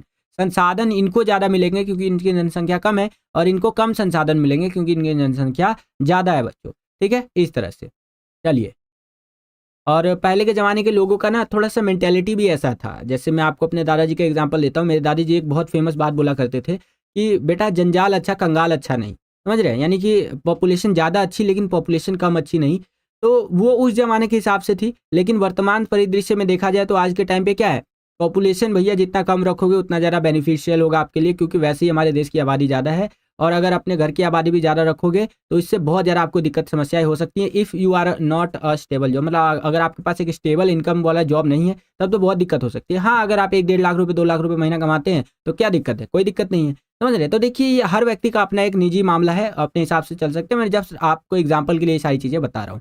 बाकी इंग्लिश मीडियम में देख सकते हैं इस तरह से आपका दिया गया है पूरा का पूरा ग्राफ, और इसके बेसिस पर जो क्वेश्चन है यहाँ पर आप देख लीजिए और आंसर आपको इस प्रकार से लिखते हुए चलना है। क्लियर है बच्चों?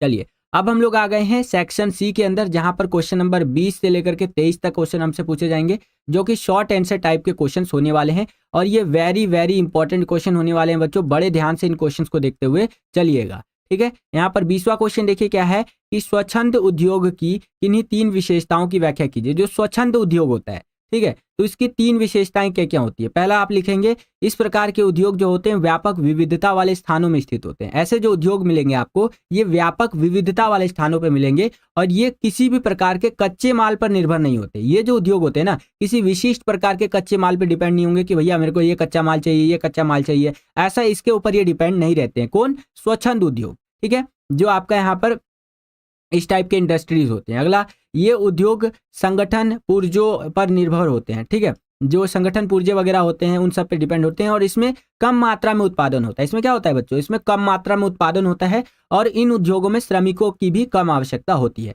अब यहाँ पर मैं आपको एक ट्रिक बता रहा हूँ छोटा सा, बड़े ध्यान से समझिएगा। मान लीजिए कि आप अपना बोर्ड एग्जाम देने बैठे हुए हैं और इस तरह से आपसे क्वेश्चन पूछ ले कि स्वच्छंद उद्योग की किन्हीं 3 विशेषताओं की व्याख्या कीजिए। ठीक है, और मैंने आपको यहाँ पर 5 बता रखा है। अब इन 5 में से जो भी आपको आसान लगता है वो 3 आप लिख देंगे। जैसे आप ये याद कर सकते हैं कि ये किसी विशिष्ट प्रकार के कच्चे माल पर निर्भर नहीं होते। ये क्वेश्चन मेरे बोर्ड एग्जाम में आ रखा है 2019 के 2019 में, जहां तक मुझे याद है ये मेरे पेपर में आया था। 2019 में मैंने अपना बोर्ड एग्जाम दिया था और उस टाइम पे ये पेपर में आया हुआ क्वेश्चन है कि ये जो है ना, किसी विशिष्ट प्रकार के कच्चे माल पर निर्भर नहीं रहते। ये आप लिख सकते हैं, आसान है, याद कर सकते हैं। अगला क्या याद कर सकते हैं कि इसमें कम मात्रा में उत्पादन होता है। इसमें जो भी प्रोडक्शन किया जाता है, जो भी माल बनाया जाता है वो कम मात्रा में बनाया जाता है और इन उद्योगों में श्रमिकों की कम आवश्यकता होती है। जब माल ही कम बनाया जाएगा तो श्रमिकों की तो कम आवश्यकता होगी ही। तो ये 3 पॉइंट आप इजीली याद रख सकते हैं। मैंने आपको टोटल 5 बता दिए, इसलिए मैं आपको ज़्यादा से ज़्यादा पॉइंट्स बताने का प्रयास करता हूँ। अभी जब फिजिकल का एग्जाम हुआ था तो फिजिकल एजुकेशन में भी मैं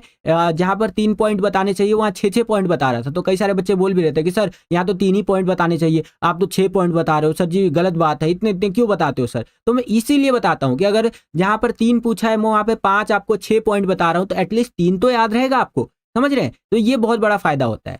आशा करता हूँ आपको समझ में आया होगा। सेम यही क्वेश्चन इंग्लिश मीडियम में इस तरह से रहेगा और आंसर आपको इस प्रकार से लिखते हुए चलना है बच्चों। अब इसी क्वेश्चन के अंदर आपको एक अथवा दे दिया है, यानी एक चॉइस दे दिया है कि अगर ऊपर वाला क्वेश्चन आपको नहीं आता है तो नीचे वाला ये जो क्वेश्चन है इसको आप अटेंड कर सकते हैं। इसके अथवा में इसके चॉइस में देखिए क्या क्वेश्चन हमसे पूछा गया है कि छोटे पैमाने व बड़े पैमाने के उद्योग में क्या अंतर होता है बताइए, या स्पष्ट कीजिए। मोस्ट इंपॉर्टेंट क्वेश्चन है बच्चों, बड़े ध्यान से देखते हुए चलिएगा। आपका जो 24 फरवरी 2025 को बोर्ड एग्जाम होने वाला है उसके अंदर ये क्वेश्चन आने की संभावना बहुत ज़्यादा है। ठीक है, ध्यान से समझिए। छोटे पैमाने के उद्योग क्या होते हैं और बड़े पैमाने के उद्योग क्या होते हैं। जैसे कि नाम से ही पता चल रहा है, छोटा मतलब कि छोटे स्तर पर काम हो रहा होगा और बड़ा मतलब कि बड़े स्तर पर, बड़े लेवल पर काम हो रहा होगा। देखिए, छोटे पैमाने के उद्योग जिसमें निर्माण स्थल की बात करें, जहां पर चीज़ों का निर्माण किया जाता है, तो इस प्रकार के उद्योगों में निर्माण स्थल घर से बाहर कारखाना होता है। ठीक है, और कच्चा माल की बात करें तो इसमें कच्चा माल जो है वो स्थानीय कच्चे माल का उपयोग ही कर लिया जाता है। रीजनल लेवल पे जो कच्चा माल वगैरह मिल रहा है उसी का यहाँ पर इस्तेमाल कर लिया जाता है। रोजगार के अवसर की बात करें तो रोजगार के अवसर इस उद्योग में अधिक होते हैं जिसमें स्थानीय निवासियों की क्रय शक्ति बढ़ती है। ठीक है, आप देखते होंगे आपके आसपास कोई ना कोई छोटा फैक्ट्री जरूर होता होगा। ठीक है, उसमें स्थानीय यानी लोकल लेवल के जो लोग होते हैं वो जाकर के नौकरी कर सकते हैं। ठीक है, उनको जो माल चाहिए होता है वो आसपास से ही उनको मिल जाता है। तो ये छोटे पैमाने के उद्योग के अंदर आते हैं। अब यहाँ पर समझते हैं बड़े पैमाने के उद्योग के बारे में, जिसे हम लोग यहाँ पर इस बारे मतलब बड़े पैमाने के उद्योग के बारे में इस तरह से लिखेंगे कि इसमें उत्पादन और विकसित प्रौद्योगिकी तथा कुशल श्रमिकों द्वारा किया जाता है। इसमें जो भी चीज़ बनाई जाती है वो बहुत ज़्यादा हाई टेक्नोलॉजी का इस्तेमाल करके बनाया जाता है और स्किल्ड लेबर इसमें चीज़ों को बनाता है। ठीक है, एग्जाम्पल के लिए एक कार बनाने वाली कंपनी है। ठीक है, एक इस तरह से कार बनाने वाली कंपनी है। ठीक है, तो वो जो अपनी गाड़ियाँ बनाएंगी तो वो गाड़ियाँ जो है वो बड़े पैमाने यानी लार्ज स्केल पर बनाएगी और वहाँ पर जो हमें श्रमिक चाहिए होंगे वो कुशल यानी स्किल्ड लेबर चाहिए होगा ताकि वो गाड़ियों को अच्छे से बना सके और वो गाड़ियाँ रोड पर चल सके। क्लियर है बच्चों? तो ये बड़े पैमाने के उद्योग के बारे में। अगला, उत्पादन अथवा उत्पादित माल को विशाल बाजार में बेचा जाता है। जो भी यहाँ पर उत्पादन होता है, जो भी चीज़ बनाया जाता है उसको एक बहुत बड़े मार्केट में बेचा जाता है। न केवल अपने देश में बेचा जाएगा, बाहर के देशों में भी बेचा जाएगा ताकि ज़्यादा से ज़्यादा मार्केट कवर किया जा सके और ज़्यादा से ज़्यादा प्रॉफिट अर्न किया जा सके। क्यों? क्योंकि इसमें जो भी चीज़ बनाया जा रहा है वो बहुत बड़ी मात्रा में बनाया जा रहा है। इसमें आगे देखिए लिखा हुआ भी है कि इसमें उत्पादन की मात्रा अधिक होती है और अधिक पूंजी तथा भिन्न प्रकार के मतलब विभिन्न प्रकार के कच्चे माल का उपयोग इसमें किया जाता है। जैसे गाड़ी बनाना है उसके लिए स्टील, लोहा, प्लास्टिक, बहुत तरह की चीज़ें आती है ना, तो वो सारा लाना होगा। तो इसमें पैसा, कैपिटल बहुत लगता है, समझ रहे हैं? और इसको बेचा भी जाता है बड़े बड़े मार्केट्स में, बहुत ज़्यादा मार्केट में जाके बेचा जाता है क्योंकि बड़े पैमाने के उद्योग है ये। ठीक है, सेम यही क्वेश्चन इंग्लिश मीडियम में इस तरह से रहेगा, differentiate between small scale and large scale industries. तो इस तरह से आपको पहले स्मॉल स्केल इंडस्ट्रीज के बारे में बता देना है, फिर इस तरह से आपका लार्ज स्केल इंडस्ट्रीज के बारे में बातें रही। क्लियर है बच्चों, आगे चलते हैं। अब हम लोग आ गए हैं 21वें क्वेश्चन के अंदर। 21वें क्वेश्चन में क्या कह रहा है कि पनामा नहर के मानचित्र का अध्ययन करे और निम्नलिखित प्रश्नों के उत्तर दे। तो यहाँ पर जो आप ये देख रहे हैं ये पनामा नहर के बारे में है, ठीक है। इसको हमें स्टडी करना है और इसके बेसिस पर जो हमसे क्वेश्चन पूछे जाएंगे उनका आंसर देना है। और देखिए बच्चों, इसी वीडियो के बाद आपका एक मैप का 1 शॉट का वीडियो मैं लाऊंगा, जो दोनों बुक्स है बच्चों आपकी, ठीक है। एक आपकी वर्ल्ड वाली और एक आपकी इंडिया वाली, दोनों बुक से जो मोस्ट इंपॉर्टेंट आपके मैप्स निकलते हैं वो सारे मैप एक ही वीडियो में कवर करवा दूंगा। वैसे मैंने पर्टिकुलरली फर्स्ट और सेकंड बुक का भी यहाँ पर अपलोड कर रखा है अलग अलग, लेकिन बहुत सारे बच्चे डिमांड कर रहे थे कि सर एक सिंगल वीडियो लाइए 1 शॉट वाला जिसमें पूरा कवर करवा दीजिए। तो एक इसके अगला जो वीडियो आएगा बच्चों उसमें आपको मैप दिख जाएगा, मैंने 1 शॉट में ही पूरा कवर करवा दिया। और उसमें ये पनामा नहर, सुएज नहर, ठीक है, और भी बहुत तरह के मैप कवर करवाए हैं और बहुत अच्छे से समझाया है बच्चों, जरूर देखिएगा उस वीडियो को। खैर, तो यहाँ पर ये जो पनामा नहर का हमारा नक्शा दे रखा है इसको देखते हैं। इसमें कुछ कुछ चीजें आप देखेंगे, जैसे गाटूम झील लिखा हुआ है, ठीक है। और ये नहर कुछ इस तरह से यहाँ पर आप देख सकते हैं ना, अटलांटिक महासागर, पनामा नहर यहाँ पर इस तरह से है, ये पूरा का पूरा ये दिया गया। अब समझते हैं इससे संबंधित प्रश्नों को। तो पहला प्रश्न है, पनामा नहर किस 2 महासागर को जोड़ती है? तो पनामा नहर जो है अटलांटिक महासागर और प्रशांत महासागर को जोड़ती है, ये आप देख भी रहे हैं, ठीक है। इस तरह से ये प्रशांत महासागर हो गया और ये अटलांटिक महासागर हो गया, बीच में आपका पनामा नहर हो गया, ठीक है बच्चों। नेक्स्ट, पनामा नहर कहाँ स्थित है? तो पनामा नहर जो है अमेरिका, मध्य अमेरिका में स्थित है, ठीक है। चलिए नेक्स्ट क्वेश्चन, पनामा नहर कब खोली गई? तो ये 1914 में खोली गई थी। क्लियर है बच्चों, यही इंग्लिश मीडियम में इस तरह से रहेगा, जाहिर सी बात है मैप भी सेम टू सेम यही रहने वाला है, बस ये इंग्लिश में रहेगा मैप आपका, ठीक है, ये आप देख सकते हैं।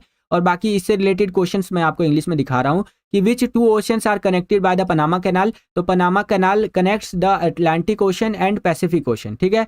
एंड अगला है, where is the Panama Canals located? तो Panama Canal is located in Panama Canals America, ठीक है, मतलब कि इस मध्य में यहाँ पर स्थित है, ठीक है।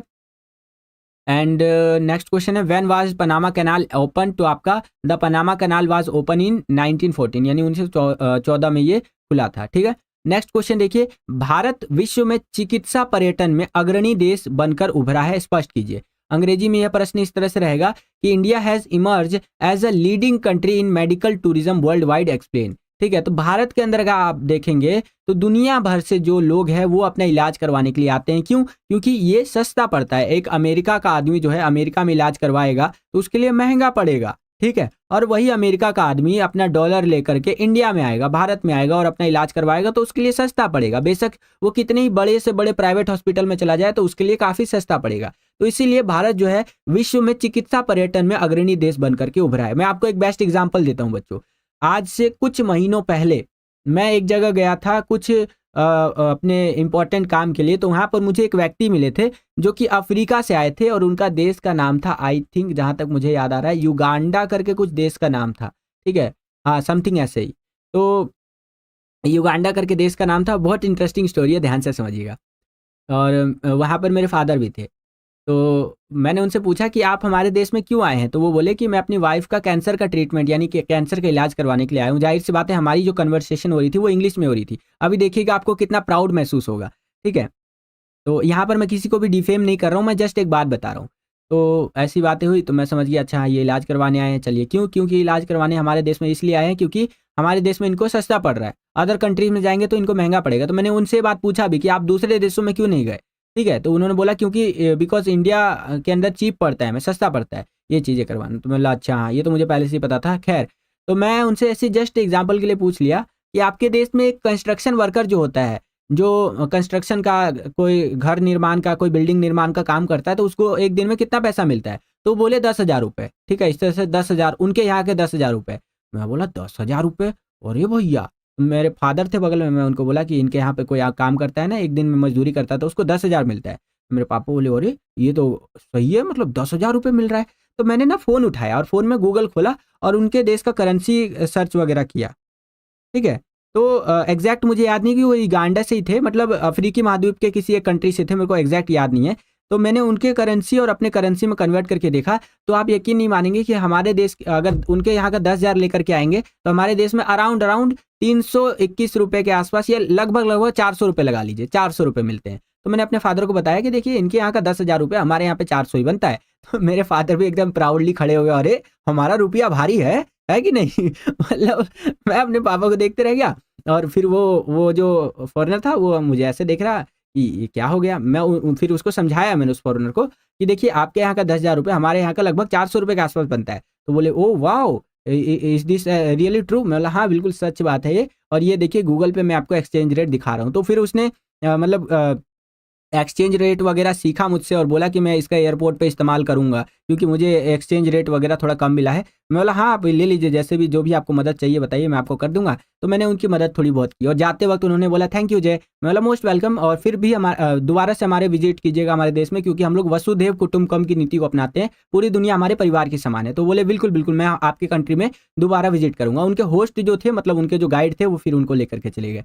ठीक है, तो यहाँ जो ओवरऑल स्टोरी बताया इसमें दो चीज़ें इंक्लूडेड थी। एक तो हमारे देश का पैसा थोड़ा और भी भारी है, मतलब ऐसा नहीं कि हमारे देश का पैसा हर जगह कमजोरी है, कई देशों में हमारे पैसा जो है वो थोड़ा सा महंगा पड़ता है। ठीक है, और दूसरी नंबर बात कि दुनिया भर से लोग आते हैं हमारे यहाँ पर इलाज करवाने के लिए क्योंकि उनको सस्ता पड़ता है। समझ रहे हैं आप? बाकी यहाँ पर लिखा हुआ जो है उसको देख लेते हैं। देखिए, भारत में महानगरों में अवस्थित विश्व स्तरीय अस्पताल संपूर्ण विश्व के रोगियों का उपचार कम कीमतों में करते हैं, और भारत में जो है उसमें स्विट्जरलैंड के अस्पताल विकिरण बिंबों के अध्ययन से लैस लेकर चुंबकीय अनुनाद जो सो कि बिंबों के निर्वाचन और पराश्रय परीक्षणों तथा परीक्षणों तक की विशिष्ट चिकित्सा सुविधाओं को उपलब्ध करता है। मतलब हर तरह की टेक्नोलॉजी अवेलेबल है हमारे देश में, जिससे कि आप आइए और मस्त इलाज करके जाइए। ठीक है, और इलाज करवा के जाइए। अगला है, इससे बाह्य स्रोतन रोगियों को भी लाभ मिलता है। जो लोग बाहर से आकर के इलाज करवाते हैं उनको बहुत ज़्यादा बेनिफिट मिलता है। मैंने आपको छोटा सा स्टोरी बताया ना, तो उस तरह से आप समझ सकते हैं। क्लियर है? सेम यही क्वेश्चन इंग्लिश मीडियम में इस तरह से रहेगा। इंडिया हैज़ इमर्ज एज अ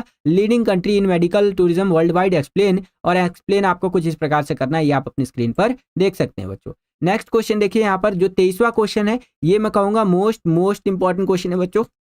और आपका जो 24 फ़रवरी 2025 को यहाँ पर एग्जाम होने वाला है जियोग्राफी का, उसके अंदर इस क्वेश्चन के आने की संभावना बहुत ज़्यादा है। क्वेश्चन क्या है कि विश्व में सड़क परिवहन की किन्हीं 3 प्रमुख समस्याओं का वर्णन करें। ठीक है, वर्ल्ड वाइड अगर हम बात करें तो क्या मेजर प्रॉब्लम्स हमें देखने को मिलता है रोड ट्रांसपोर्ट के अंदर। ठीक है, या रोड ट्रांसपोर्टेशन जो भी कह लीजिए उसके अंदर। तो देखिए, सड़कें प्राकृतिक आपदा के दौरान तथा खराब मौसम में क्या होते हैं, ये इन दशाओं में उपयोगी नहीं होते हैं। ठीक है, अगर कोई प्राकृतिक आपदा आ गई तो यहाँ पर जो है सड़क टूट सकता है, खराब हो सकता है, या बहुत ज़्यादा खराब मौसम है, बहुत तेज़ की आंधी चल रही है, भूकंप आ रहा है, तो वहाँ पर हम गाड़ी ड्राइव कर सकते हैं? नहीं कर सकते हैं। समझ रहे हैं? अगला, यातायात की मार्ग को सड़क जाल पूरा नहीं कर पाता है। यातायात मार्ग जो है हमारा, उसको खाली सड़क ही पूरा नहीं कर पाता है, फलस्वरूप सड़कों पर यहाँ पर दबाव बढ़ता जाता है। आप देखेंगे आज के टाइम पे लोग मोस्टली कहाँ प्रेफर करते हैं, गाड़ी उठाए कहीं भी चल दिए।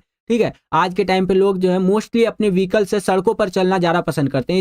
इसके कारण से क्या हो रहा है, रोड्स के ऊपर बहुत ज़्यादा बर्डन आता जा रहा है, ट्रैफिक बढ़ता जा रहा है। और दिल्ली मुंबई जैसे शहरों में तो आप देखेंगे जब शाम के टाइम ट्रैफिक लगता है तो ओए भाई भैया कहा बोले भैया उड़ी बाबा एकदम परेशान हो जाते हैं। मैं तो कई बार ट्रैफिक में फंसा भी हूँ और बहुत बड़ी प्रॉब्लम है ट्रैफिक की, इसको जरूर सुलझाने की जरूरत है। हमें सड़कों को बढ़ाना होगा, लेकिन सड़कों को भी हम कितने हद तक बढ़ाएंगे, आबादी इतनी बढ़ती जा रही है। आगे देखिए, सड़कों के निर्माण और उनके रखरखाव के लिए भारी निवेश की आवश्यकता होती है, क्योंकि देखिए इतनी बड़ी आबादी जब आपका सड़क यूज करेगी तो उसके मेंटेनेंस के लिए, इन सब चीज़ों के लिए भैया आपको पैसा तो चाहिए ही। इसलिए आप कह सकते हैं कि ये 3 प्रमुख समस्याएं हैं।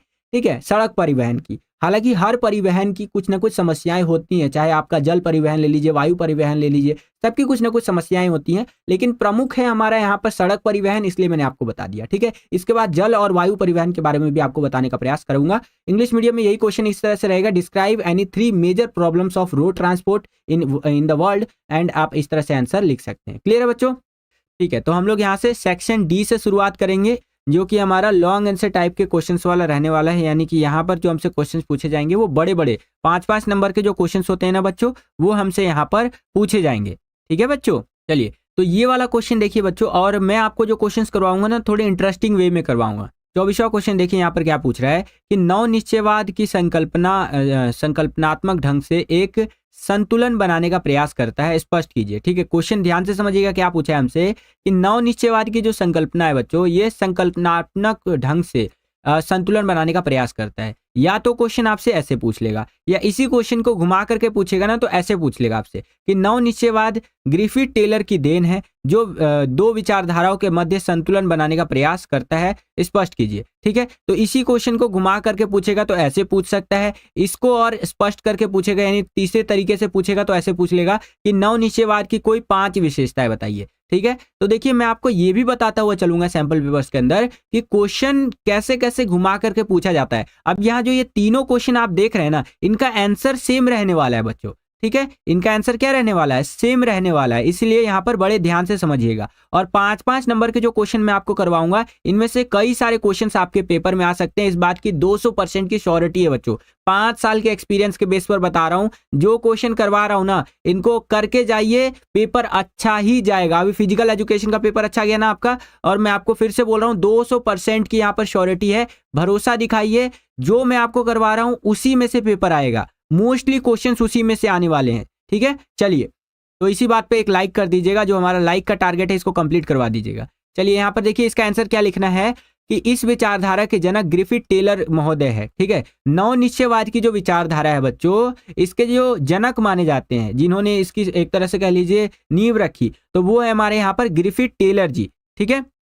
और यह विचारधारा पर्यावरणीय निश्चयवाद और संभववाद के मार्ग को प्रस्तुत करती है, ठीक है। ये दो चीजों को मिक्स करके होता है यहाँ पर, एक तो पर्यावरणीय निश्चयवाद और एक संभववाद। इसके ना बीच के मार्ग को, बीच के रास्ते को ये प्रस्तुत करता है कि इसके बीच में हम कैसे चल सकते हैं, ठीक है। कौन सी विचारधारा, नव निश्चयवाद की विचारधारा। आगे देखिए बताया गया है कि यह पर्यावरण को नुकसान किए बगैर समस्याओं को सुलझाने पर यहाँ पर बल देता है। तो अगर आपसे ये भी पूछ ले कि कौन सी विचारधारा ऐसी है जो पर्यावरण को नुकसान पहुंचाए बिना यहाँ पर समस्याओं को सुलझाने पर बल देता है, तो आप लिखेंगे नव निश्चयवाद, ठीक है। आगे देखिए कुछ और बातें बताई गई हैं कि पर्यावरणीय निश्चयवाद के अनुसार मनुष्य न तो प्रकृति पर पूरी तरह से निर्भर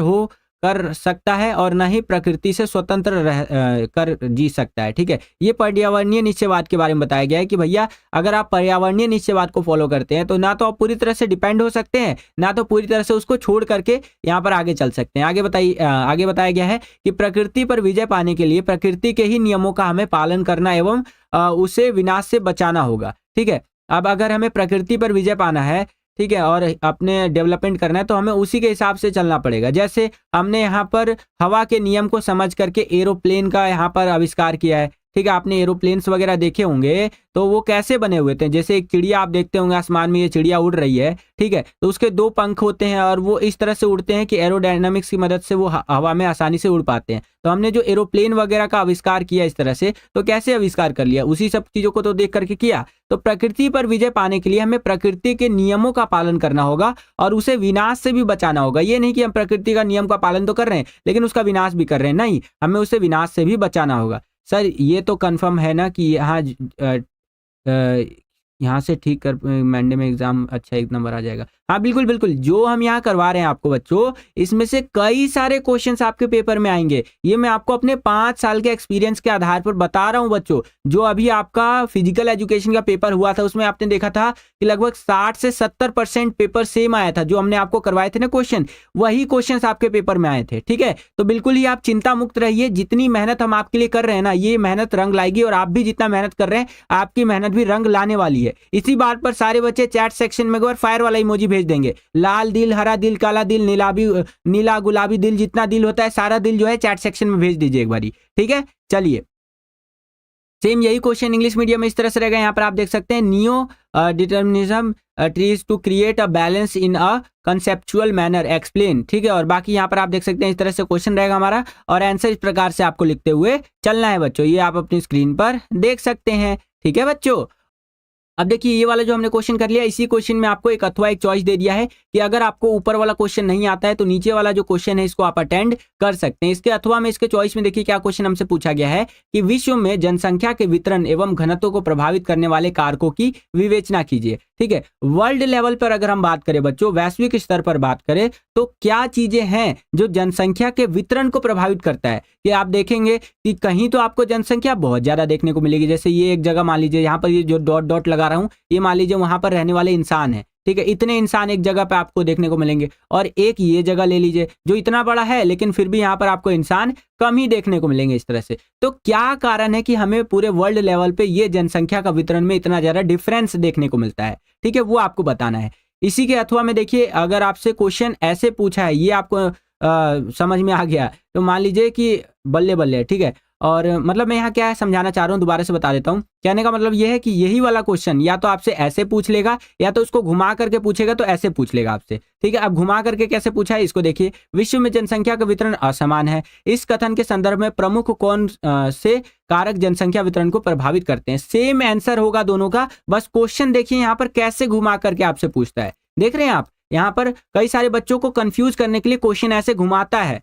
याद रखिएगा सर, ये क्वेश्चन आएंगे। सुहील, बिल्कुल बिल्कुल, देखिए 5 साल के एक्सपीरियंस के आधार पर बता रहा हूं मैं आपको, जियोग्राफी में जैसे क्वेश्चन हम दे देते हैं ना वैसे ही क्वेश्चन आ जाते हैं पेपर में। और आप लिख करके ले लीजिए, जब आप अपना 24 फरवरी को एग्जाम दे करके आएंगे ना, इसी वीडियो के कमेंट सेक्शन में आकर के आप थैंक यू लिख रहे होंगे। ये देखिएगा, ये आपके एनसीईआरटी वाले सर आपको कह रहे हैं, है ना। आप बच्चों ने प्यार से मुझे एक नाम दिया है ना, एनसीईआरटी वाले सर। तो आप 24 फरवरी 2025 को जब अपना जियोग्राफी का बोर्ड एग्जाम लिख करके आएंगे ना, पेपर दे के आएंगे, इसी वीडियो के कमेंट सेक्शन में आप लिख रहे होंगे थैंक यू एनसीईआरटी वाले सर, जो आपने कराया वही आया। ठीक है, हम आपके सैंपल पेपर्स इस तरह से इंपॉर्टेंट क्वेश्चन मैप वाली वीडियो देख करके गए थे और जो कराया वही आया। मैं आपको 200% की श्योरिटी के साथ कह रहा हूं बच्चों, ये मेरा 5 साल का एक्सपीरियंस है बच्चों। ठीक है, चलिए इसी क्वेश्चन को कैसे करना है आपको, इसको समझिए। देखिए, विश्व में जनसंख्या के वितरण को प्रभावित करने वाले प्रमुख कारक जो कि इस प्रकार से है। पहला, प्राकृतिक कारक, जिसके अंदर आप लिखेंगे उच्चावच। ये क्या होता है जी? तो देखिए, पर्वतीय, पठारी अथवा उबड़ खाबड़ प्रदेशों में कम लोग रहते हैं, जबकि मैदानी क्षेत्रों में लोगों का निवास अधिक होता है। ठीक है, तो ऐसे जगह जहां पर पर्वत हो, पहाड़ हो, वहां पर कम लोग रहेंगे, जाहिर सी बात है। ठीक है, जहां पर मैदानी इलाका हो, जैसे दिल्ली, मुंबई, चेन्नई, कोलकाता आदि, ये सब मैदानी इलाकों की कैटेगरी में आते हैं, तो यहाँ पर आप देखेंगे तो आबादी ज्यादा है। और वही अगर एग्जाम्पल ले लीजिए, उत्तराखंड हो गया आपका, ठीक है, इस तरह से आपका झारखंड हो गया, ये सब पहाड़ी इलाकों के कैटेगरी में आ जाते हैं, है ना। कश्मीर हो गया आपका, इधर भी पहाड़ बहुत है आपका। तो यहाँ पर ज्यादा लोग निवास करना पसंद नहीं करते। क्यों? क्योंकि पहाड़ी इलाकों में जो संसाधनों तक पहुंच होता है वो बहुत ज्यादा मुश्किल होता है।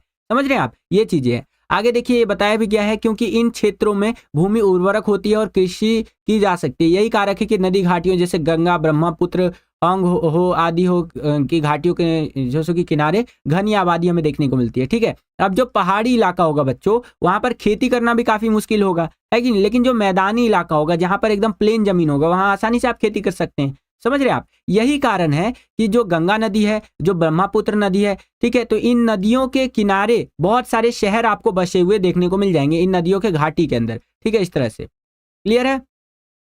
आगे देखिए, प्राकृतिक कारक के अंदर आप जलवायु लिखेंगे, तो एक जलवायु भी इंपॉर्टेंट रोल प्ले करता है कि कहीं पर तो आबादी आपको ज्यादा देखने को मिलेगी और कहीं पर आबादी आपको कम देखने को मिलेगी। ठीक है, चलिए तो देखिए क्या बताया गया, अत्यधिक गर्म या अत्यधिक ठंडे भागों में कम जनसंख्या निवास करती है। ठीक है, जहां पर ज्यादा गर्मी होगी जैसे रेगिस्तानी इलाका, या जहां पर बहुत ज्यादा ठंडी होगी जैसे कि आप ले लीजिए कश्मीर, काफी हद तक हम कह सकते हैं कश्मीर हमारा जो है वो बहुत ज्यादा ठंडा इलाका है। तो ऐसे इलाकों में आपको आबादी कम देखने को मिलेगी कंपेयर टू जहां पर जो टेम्परेचर होता है वो नॉर्मल होता है। जैसे दिल्ली की अगर मैं बात करूं तो यहाँ पर जो एवरेज टेम्परेचर वगैरह रहता है वो नॉर्मल रहता है, जहां पर इंसान आसानी से रह सकता है। ठीक है, तो दिल्ली में आपको जैसे कि आबादी ज्यादा देखने को मिलेगी क्योंकि टेम्परेचर ठीक ठाक रहता है, और कश्मीर और आपका राजस्थान जैसे इलाकों में जहां पर गर्मी और ठंडी बहुत ज्यादा पड़ता है वहां पर आपको कम आबादी देखने को मिलेगी। ठीक है, ये देखिए यहाँ बताया भी गया है कि अत्यधिक गर्मी या अत्यधिक ठंडे भागों में कम जनसंख्या निवास करती है। ये विरल जनसंख्या वाले क्षेत्र होते हैं, जैसे मरुस्थल, पहाड़ी क्षेत्र, मानसूनी प्रदेशों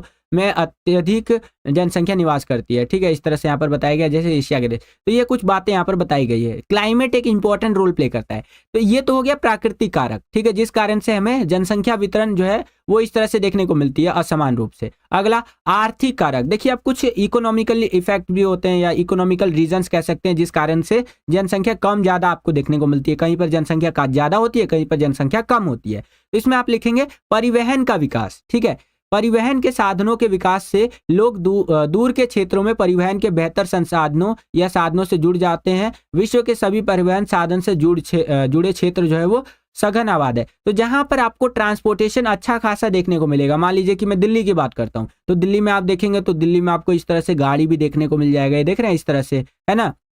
दिल्ली में आपको बस भी देखने को मिल जाएगा कि कहीं आपको जाना है तो आप अपना बस वस पकड़ें और बस से मस्त यहाँ पर चले जाइए। ठीक है, दिल्ली में आपको एरोप्लेन भी देखने को मिल जाएगा, एरोप्लेन तो वैसे सभी जगह होता है। दिल्ली में आपको मेट्रो भी देखने को मिल जाएगी, इस तरह से दिल्ली में मेट्रो भी है जो कि दिल्ली की लाइफलाइन कही जाती है। तो दिल्ली में आप देखेंगे तो ट्रांसपोर्टेशन का जो सर्विस है वो बहुत ज़्यादा अच्छा है, ठीक है, यानी कि परिवहन के साधनों का आप देखेंगे तो विकास बहुत अच्छा हो रखा है। इस कारण से दिल्ली में आपको आबादी ज़्यादा देखने को मिलेगी, और एक ये भी रीजन है कि दिल्ली कैपिटल है, राजधानी है, ठीक है, तो इस कारण से भी आबादी जा रहा है। तो वही बताया गया है आर्थिक कारणों के अंदर कि जहां पर परिवहन का विकास आपको ज्यादा देखने को मिलेगा, जहां पर ट्रांसपोर्टेशन अच्छा खासा डेवलप हो रखा होगा, वहां पर आपको जो है सघन आबादी देखने को मिलेगी। सघन मतलब कि ज्यादा जनसंख्या देखने को मिलेगी। नगरीय और औद्योगिक क्षेत्रों में उद्योगों और नगरीय केंद्रों की वृद्धि एक उच्च जनसंख्या घनत्व को आकर्षित करती है। अब नगरीय क्षेत्रों में आप देखेंगे जैसे दिल्ली, मुंबई, चेन्नई, कोलकाता आदि, यहाँ पर फैक्ट्री वगैरह भी है और नगर भी है, इसलिए यहाँ पर ज्यादातर आबादी रहती है। समझ रहे हैं आप? तो इस तरह से आप ये आर्थिक कारणों के अंदर लिख सकते हैं। ध्यान रखिएगा, आप 12वीं क्लास के बच्चे हैं तो जब भी क्वेश्चन आपसे पूछे 5 नंबर का, तो इस तरह से सब हेडिंग बना बना करके आंसर दीजिएगा। जैसे मैंने प्राकृतिक कारक के अंदर उच्चावच लिख दिया, जलवायु लिख दिया, फिर आर्थिक कारक के अंदर आ गया मैं, तो आर्थिक कारक में परिवहन का साधन हो गया, ठीक है, नगर और औद्योगिक क्षेत्र में ज्यादा जनसंख्या निवास करेगी, ये लिख दिया। तो ऐसे अगर आप करके लिखेंगे तो टीचर खुश हो जाएंगे और आपको फुल में से फुल मार्क्स मिलने की संभावना ज्यादा होगी। अगला होता है हमारा धार्मिक एवं सांस्कृतिक कारक। अब ये क्या है जी, इसको समझिए।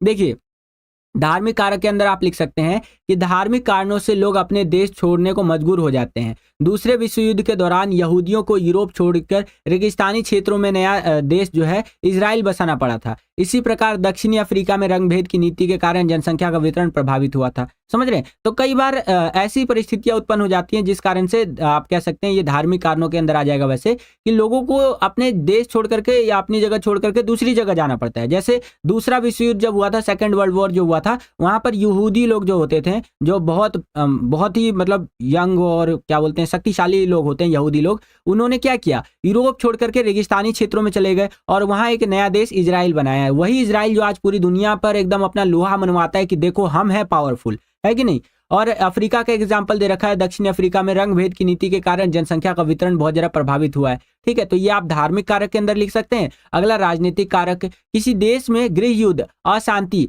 आदि के कारण भी जनसंख्या वितरण पर प्रभाव पड़ता है। ठीक है, उदाहरण के लिए यहाँ पर फारस की खाड़ी का युद्ध, श्रीलंका में जातीय संघर्ष जो हो रहा था हमारा, है ना, और इसके कारण जनसंख्या का पलायन हमें बहुत ज्यादा देखने को मिलता है। तो इस प्रकार से आंसर आप लिख सकते हैं। सेम यही क्वेश्चन इंग्लिश मीडियम में इस तरह से रहेगा। यहाँ पर आप देख सकते हैं कि discuss the factors affecting the distribution and density of population in the world. यही क्वेश्चन घुमा करके आपसे पूछेगा तो ऐसे पूछ लेगा, और आंसर आपको इस प्रकार से लिखते हुए चलना है जो मैं आपको आपकी स्क्रीन पर दिखा रहा हूं बच्चों। ये आप अपनी स्क्रीन पर देख सकते हैं। ठीक है बच्चों, चलिए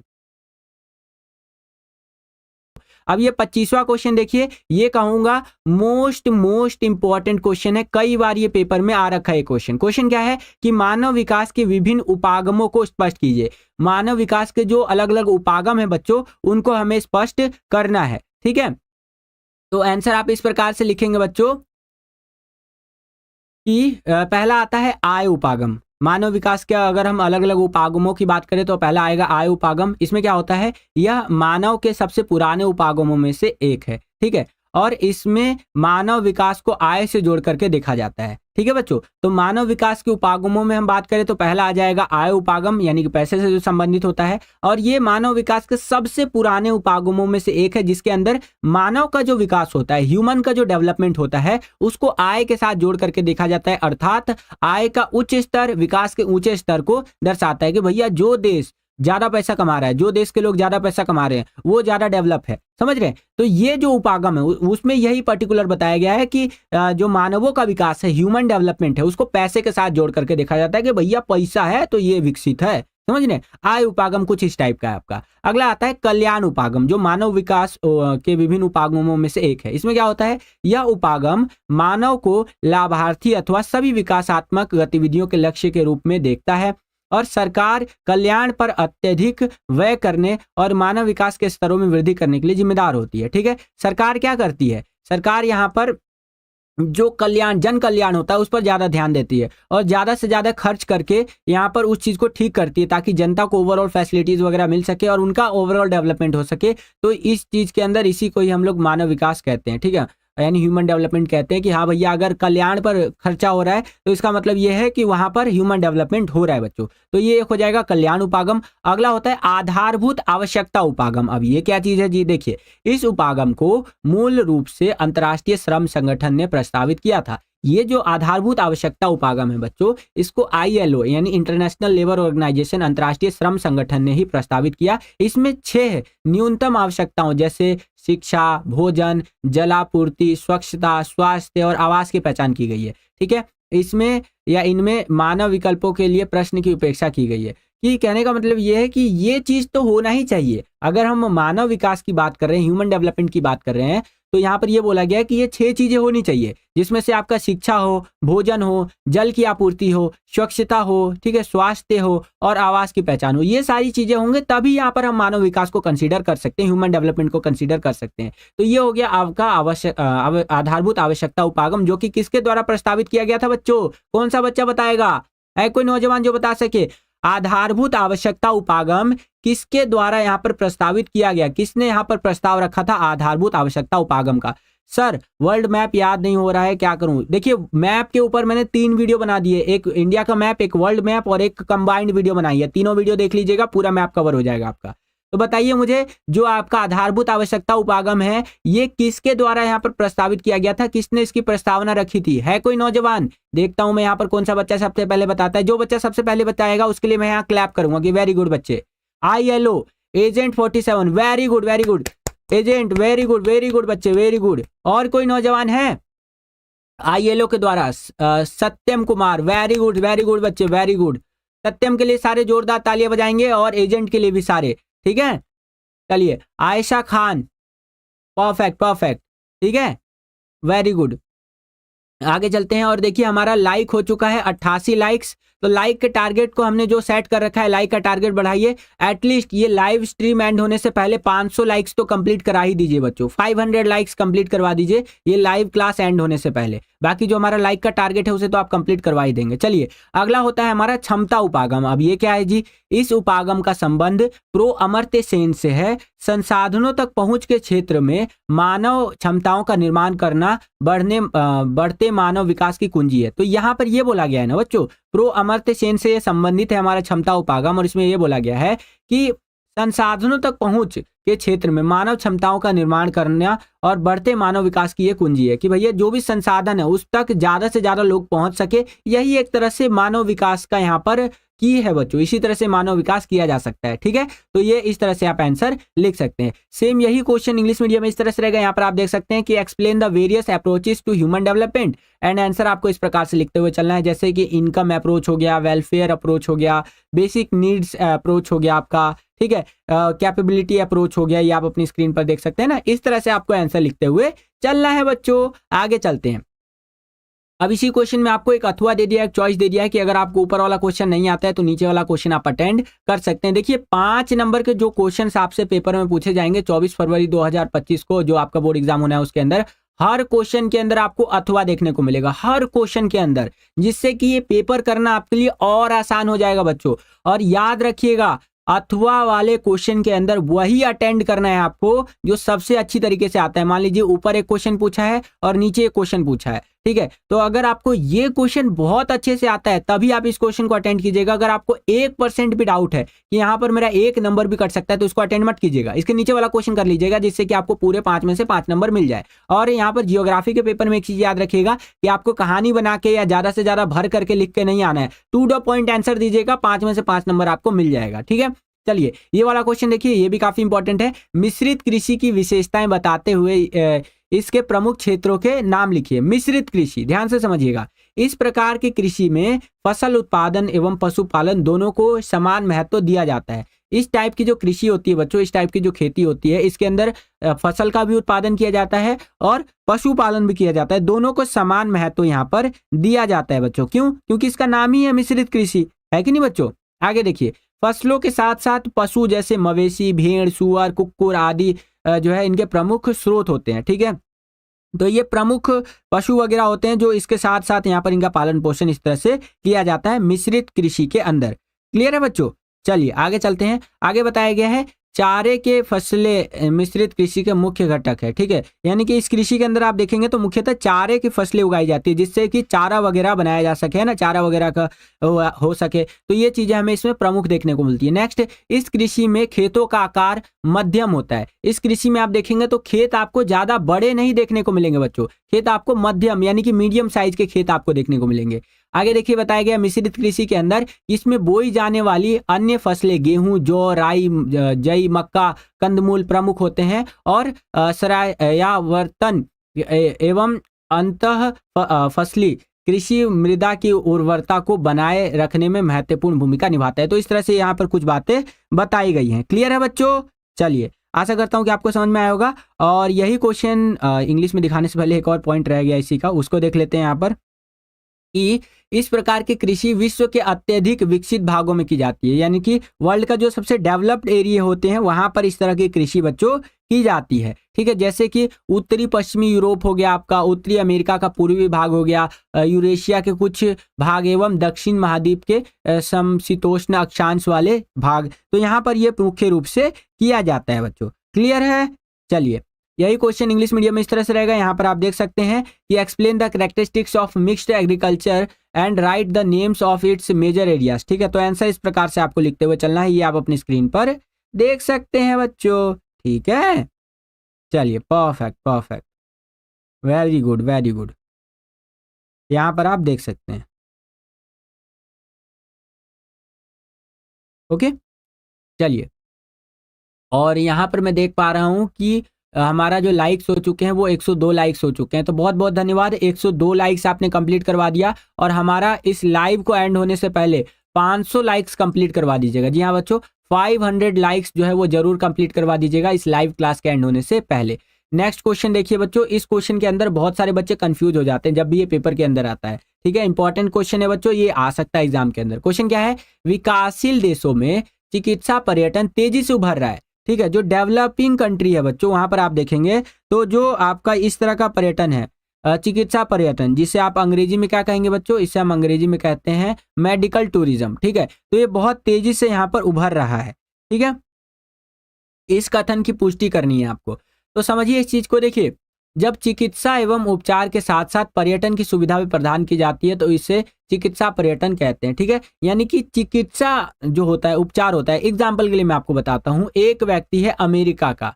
ठीक है, अमेरिका में वो व्यक्ति रहता है और उसको कोई बीमारी हो गई, जैसे कोई बड़ी बीमारी हुई, कैंसर वगैरह कुछ हो गया। ठीक है, तो वो अपना अमेरिका में इलाज करवाएगा तो महंगा पड़ेगा। वो क्या करेगा? वो इंडिया में आ जाएगा। इंडिया में एक से एक प्राइवेट हॉस्पिटल है, तो वो अपना इंडिया में आएगा और इंडिया में घूमना फिरना भी हो जाएगा उसका, और इंडिया में अपना मस्त सस्ते में इलाज करवा के चला जाएगा वो। समझ रहे हैं? तो वही चीज यहाँ पर बताया गया चिकित्सा पर्यटन के बारे में, कि जब चिकित्सा एवं उपचार के साथ साथ पर्यटन की सुविधा भी प्रदान की जाती है तो इसे हम चिकित्सा पर्यटन कहते हैं। भारत, थाईलैंड, मलेशिया, सिंगापुर जैसे विकासशील देश चिकित्सा पर्यटन के क्षेत्र में अग्रणी होकर उभर रहे हैं। ठीक है, या उभरे हैं। हमारे देश जैसे देखेंगे आप, भारत हो गया आपका, थाईलैंड हो गया, मलेशिया, सिंगापुर हो गया, ये डेवलपिंग कंट्री है। तो यहाँ पर आप देखेंगे ना, तो इस टाइप का जो टूरिज्म है वो बहुत ज्यादा हमें देखने को मिल रहा है बच्चों। तो ये आप लिख सकते हैं। क्लियर बच्चों?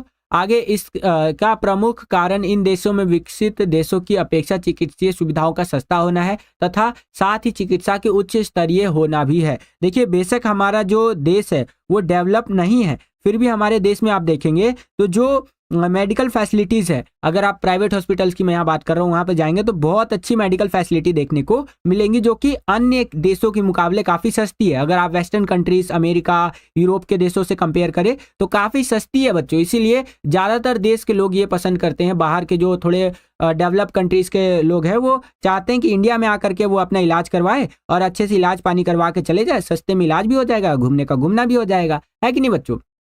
आगे देखिए क्या बताया गया है। यही कारण है कि संयुक्त राज्य अमेरिका जैसे विकसित देशों से प्रति वर्ष हजारों की संख्या में रोगी जो है वो चिकित्सा हेतु भारत आते हैं। मैंने आपको बताया ना, अमेरिका जैसे देशों में से भी बहुत सारे लोग जो है वो भारत में आते हैं और अपना इलाज करवाते हैं। देखिए, सस्ता पड़ता है उनके लिए। अगर वो अपने यहाँ का $1 लेकर के आएंगे, कितना, मैं यहाँ पर लिख देता हूँ, $1।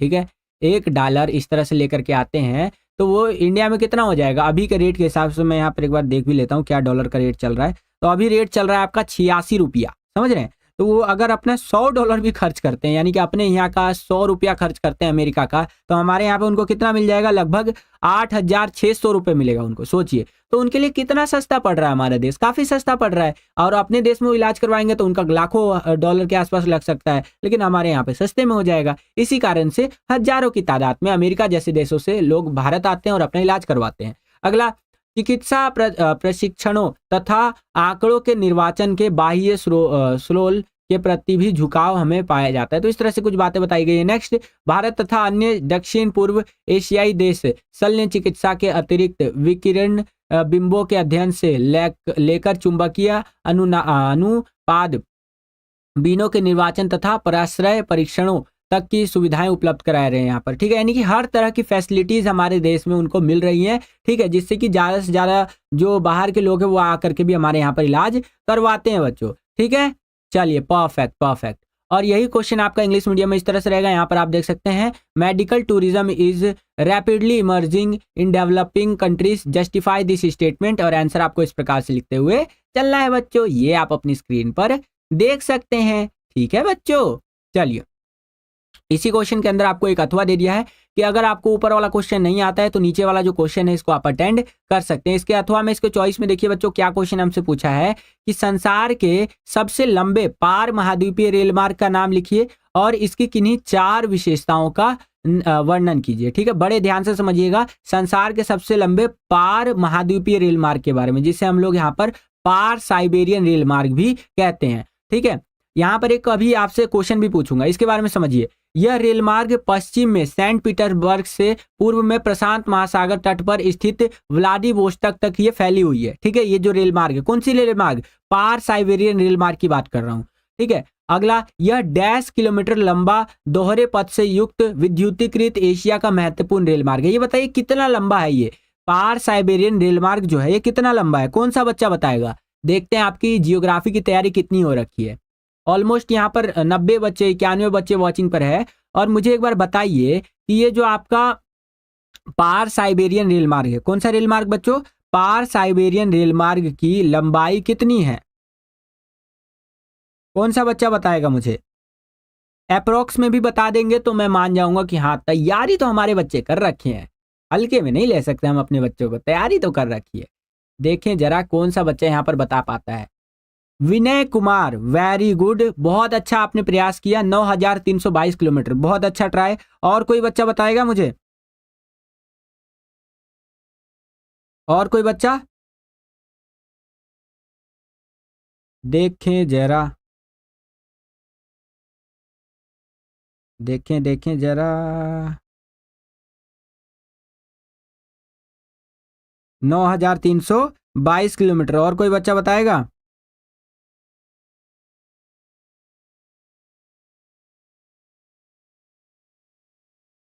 और देखिए आपके एनसीईआरटी वाले सर आपके साथ है। कौन से सर है आपके साथ? एनसीईआरटी वाले सर। ठीक है, तो जो भी चीजें हम बताते हैं वो तथ्यों के साथ बताते हैं, यानी कि फैक्ट के साथ यहाँ पर प्रेजेंट करते हैं बच्चों। तो मैं आपको इसका आंसर कहाँ दिखाऊंगा? सीधा का सीधा एनसीईआरटी बुक के अंदर से दिखाऊंगा इसका आंसर। ठीक है, मुझे आप 1 सेकंड का समय दीजिए। और ये मैंने खोल लिया है किताब का मैंने एनसीईआरटी का चैप्टर वाला खोल लिया है और अब मैं आपको सीधा का सीधा दिखाता हूँ। ठीक है, 9,000 यहाँ पर इस तरह से हमारा है ना, और मैं आपको यहाँ पर सर्च करके दिखाता हूँ। देखिए, परिवहन एवं संचार, इस तरह से ना, जस्ट अ सेकेंड, एक बार देखें जरा। पार जो साइबेरियन था हमारा है ना, पार महाद्वीपीय हो गया। एंड जस्ट अ सेकेंड, मुझे 1 मिनट का समय दीजिए। पार कैनेडियन रेल मार्ग हो गया, पार साइबेरियन रेल मार्ग, ये रहा हमारा, मिल गया। ठीक है, क्वेश्चन क्या था हमारे यहाँ पर कि पार साइबेरियन रेल मार्ग की विशेषताओं के अंदर हमें इसकी लंबाई बतानी थी। तो ये देखिए, पार साइबेरियन रेल मार्ग की जो लंबाई है ये है 9,322 किलोमीटर। कितनी है बच्चों? 9,322 किलोमीटर।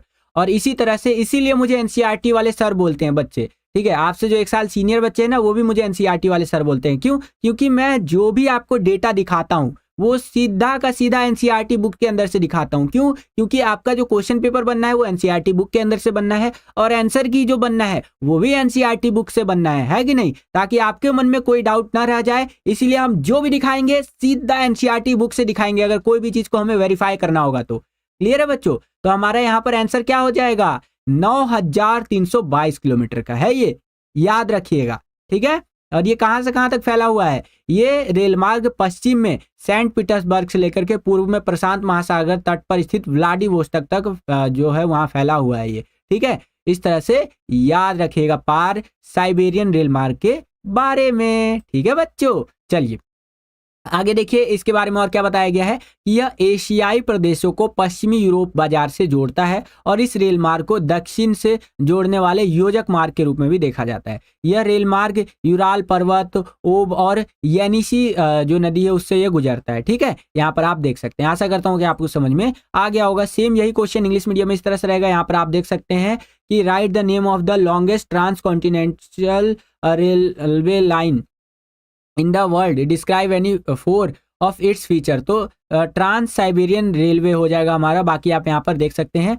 और इसके लंबाई की बात करें तो 9322 किलोमीटर। ठीक है, यहाँ पर आपका कितना हो जाएगा, 9322 किलोमीटर ये लॉन्ग है। क्लियर है बच्चों, बाकी आप यहाँ पर देख सकते हैं। आगे आशा करता हूँ यहाँ तक आपको समझ में आ गया होगा। लाइक रुकना नहीं चाहिए बच्चों। एनसीईआरटी वाले सर क्या बोल रहे हैं आपको, लाइक रुकना नहीं चाहिए और सर आपके लिए मेहनत करना रोकेंगे नहीं। मेरे बच्चों आप सभी, आपको मैं ये प्रॉमिस करता हूं बच्चों कि पूरे बोर्ड एग्जाम तक मैं आपकी बहुत ज्यादा सहायता करूंगा। अपना यहाँ पर 110% दूंगा आपकी बोर्ड एग्जाम की तैयारी में। अभी तो हमारा बोर्ड एग्जाम जैसे स्टार्ट ही हुआ है। अभी तो आपका यहाँ पर जियोग्राफी के बाद इंग्लिश का एग्जाम आना है, हिंदी का एग्जाम आना है। हिंदी का पेपर पैटर्न बदल चुका है, तो नए पेपर पैटर्न के अकॉर्डिंग सैंपल पेपर करवाऊंगा, इंपॉर्टेंट क्वेश्चन करवाऊंगा। इकोनॉमिक्स, पॉलिटिकल में जो टॉपर रह चुका हूँ स्कूल लेवल पे, ठीक है, और सोशोलॉजी, हिस्ट्री, होम साइंस, ये सारे सैंपल पेपर्स आपको करवाऊंगा। क्लियर है बच्चों? चलिए अब ये वाला क्वेश्चन देखिए बच्चों। ये क्वेश्चन क्या कह रहा है कि जनसंख्या घनत्व किसे कहते हैं और जनसंख्या वितरण को प्रभावित करने वाले भौतिक कारकों को यहाँ पर उदाहरण सहित स्पष्ट कीजिए। तो देखिए जनसंख्या घनत्व के बारे में बताया गया है कि प्रति इकाई क्षेत्रफल पर निवास करने वाले लोगों की संख्या को जनसंख्या घनत्व कहते हैं। प्रति इकाई क्षेत्रफल, जैसे ये मान लीजिए ये प्रति इकाई क्षेत्रफल है, यहाँ पर जितने भी लोग निवास करेंगे बच्चों, ये जनसंख्या का घनत्व होगा, पॉपुलेशन डेंसिटी होगा। क्लियर है बच्चों? ठीक है, और भारत में जनसंख्या वितरण घनत्व को निम्नलिखित भौतिक कारक प्रभावित करते हैं। जैसे पहले है उच्चावच, जहां पर जमीन आपको उबड़ खाबड़ देखने को मिलेगी। जैसे कि आपका पहाड़ी इलाका, वहां पर जनसंख्या कम होगी। जो मैदानी इलाका होगा वहां पर जनसंख्या ज्यादा होगी, हमेशा याद रखिएगा। ठीक है, अगला है जलवायु। अब जलवायु की बात करें तो जहां का जलवायु कठोर होगा, ठीक है, वहां पर कम जनसंख्या होगी। जहां का जलवायु जो है नॉर्मल होगा वहां पर जो है ज्यादा जनसंख्या होगी। जैसे दिल्ली, मुंबई, चेन्नई, कोलकाता आदि, यहाँ पर आप देखेंगे तो जलवायु नॉर्मल है, तो यहाँ पर जनसंख्या क्या देखने को मिलती है, यहाँ पर जनसंख्या आपको नॉर्मल देखने को मिलती है। ठीक है बच्चों, आगे देखिए मृदा। मृदा को कृषि प्रभावित, मतलब मृदा कृषि को प्रभावित करती है और उपजाऊ मृदा वाले क्षेत्रों में जो सो कि कृषि अच्छी होने के कारण यहाँ पर अधिक जो सो कि हमें आबादी देखने को मिलती है। उदाहरण के लिए उत्तर प्रदेश देख लीजिए, हरियाणा देख लीजिए, पंजाब देख लीजिए, यहाँ पर आबादी आपको अच्छी खासी देखने को मिलेगी। क्यों? क्योंकि यहाँ पर देखिए जो मिट्टी है वो बहुत ज़्यादा उपजाऊ है। जैसे हरियाणा है, हरियाणा का नाम ही हरियाणा क्यों है एक तरह से, तो ऐसा जहाँ तक मेरी नॉलेज है कि क्योंकि यहाँ की जो लैंड है वो बहुत ज़्यादा फर्टाइल है, जो यहाँ की मिट्टी है वो बहुत ज़्यादा उपजाऊ है। पंजाब, यहाँ 5 नदियाँ बहती हैं, ठीक है, और इस तरह से यहाँ का भी लैंड जो है, यहाँ की जो मिट्टी है वो बहुत ज़्यादा फर्टाइल है, बहुत ज़्यादा उपजाऊ मिट्टी है, समझ रहे हैं? तो यहाँ पर आपको आबादी बहुत अच्छी खासी देखने को मिलेगी। तो ये चीज़ें हैं। और अगला है जल की उपलब्धता। जल की उपलब्धता बसावट को आकर्षित करती है, वे अधिक घने बसे होते हैं। ठीक है, जहां पर जल यानी पानी इजीली लोगों को मिल जाता है वहां पर ज्यादा आबादी हमें देखने को मिलती है। जैसे सतलुज, गंगा के मैदान, तटीय मैदान आदि। ठीक है, तो ये हो जाएगा आपका यहाँ पर इस क्वेश्चन का आंसर कि जनसंख्या घनत्व किसे कहते हैं। तो प्रति इकाई क्षेत्रफल में निवास करने वाले लोगों की जो संख्या होती है वो जनसंख्या घनत्व कहलाती है। और जनसंख्या वितरण को प्रभावित करने वाले भौतिक कारक की बात करें तो भारत के अंदर ये आप लिख सकते हैं, और विश्व स्तर पर भी अगर आपसे पूछे तो यही आप लिख सकते हैं बच्चों। ठीक है, चलिए, परफेक्ट परफेक्ट। सेम यही क्वेश्चन इंग्लिश मीडियम में इस तरह से रहेगा कि what is population density, explain the physical factors affecting population distribution with examples. ठीक है, तो आंसर आपको इस प्रकार से लिखते हुए चलना है। ठीक है, चलिए, परफेक्ट परफेक्ट। क्लाइमेट, सॉइल हो गया, अवेलेबिलिटी ऑफ वाटर हो गया, ये सारी चीजें आप लिख सकते हैं।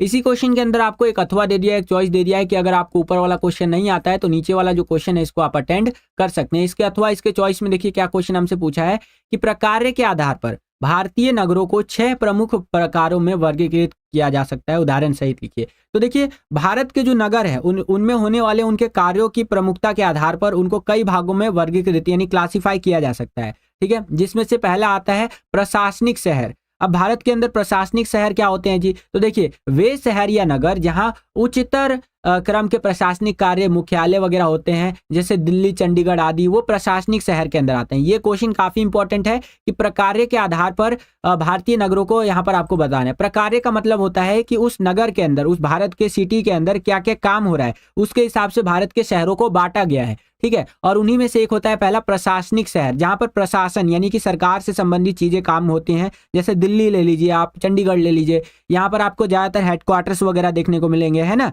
खासकर दिल्ली की मैं बात कर रहा हूँ, तो ये प्रशासनिक शहर हो जाएगा। अगला होता है औद्योगिक शहर। भारत में औद्योगिक शहर भी आपको देखने को मिलेंगे। ये क्या होता है जी?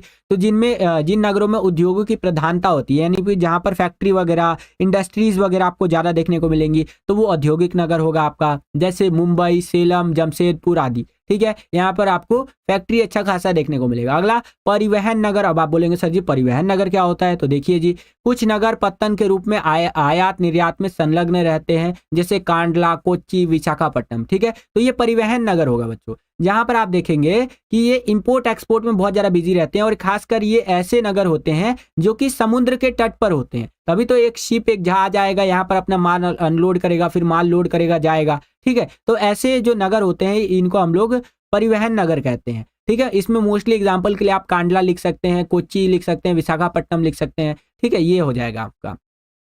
अगला होता है खनन नगर। ये क्या होता है जी? तो वे नगर जो मुख्यतः खनन के लिए जाने जाते हैं, जैसे कि रानीगंज, ठीक है, झरिया, डिगबोई, यहाँ पर खनन करके ज्यादा से ज्यादा चीजें निकाली जाती है। कोयला हो गया आपका, अलग अलग यहाँ पर जो पदार्थ होते हैं वो निकाले जाते हैं, तो ये खनन नगर में आएंगे। अगला गैरीसीन छावनी नगर। ये क्या होता है जी? तो जिन नगरों में सैनिकों की यहाँ पर छावनियां होती हैं, जैसे अंबाला, मेरठ, ठीक है, जहाँ पर सैनिक वगैरह रहते हैं उनकी छावनी बनी होती है, तो ये छावनी नगर की कैटेगरी में आते हैं, या गैरीसीन नगर भी कहते हैं। सेम यही क्वेश्चन इंग्लिश मीडियम में इस तरह से रहेगा कि classify Indian cities into 6 major type of the basis of function, give example, ठीक है। तो इंडियन सिटीज को आपको क्लासीफाई करना है, ठीक है, जो उनका काम होता है उसके बेसिस पर। तो यहाँ पर आप देख सकते हैं पहला होता है एडमिनिस्ट्रेटिव सिटीज, जिसके अंदर दिल्ली, चंडीगढ़ लिख सकते हैं आप। नेक्स्ट है यहाँ पर इंडस्ट्रियल सिटीज, जिसके अंदर यहाँ पर इंडस्ट्रीज बहुत ज्यादा होती हैं, जैसे मुंबई, सेलम, जमशेदपुर हो गया आपका।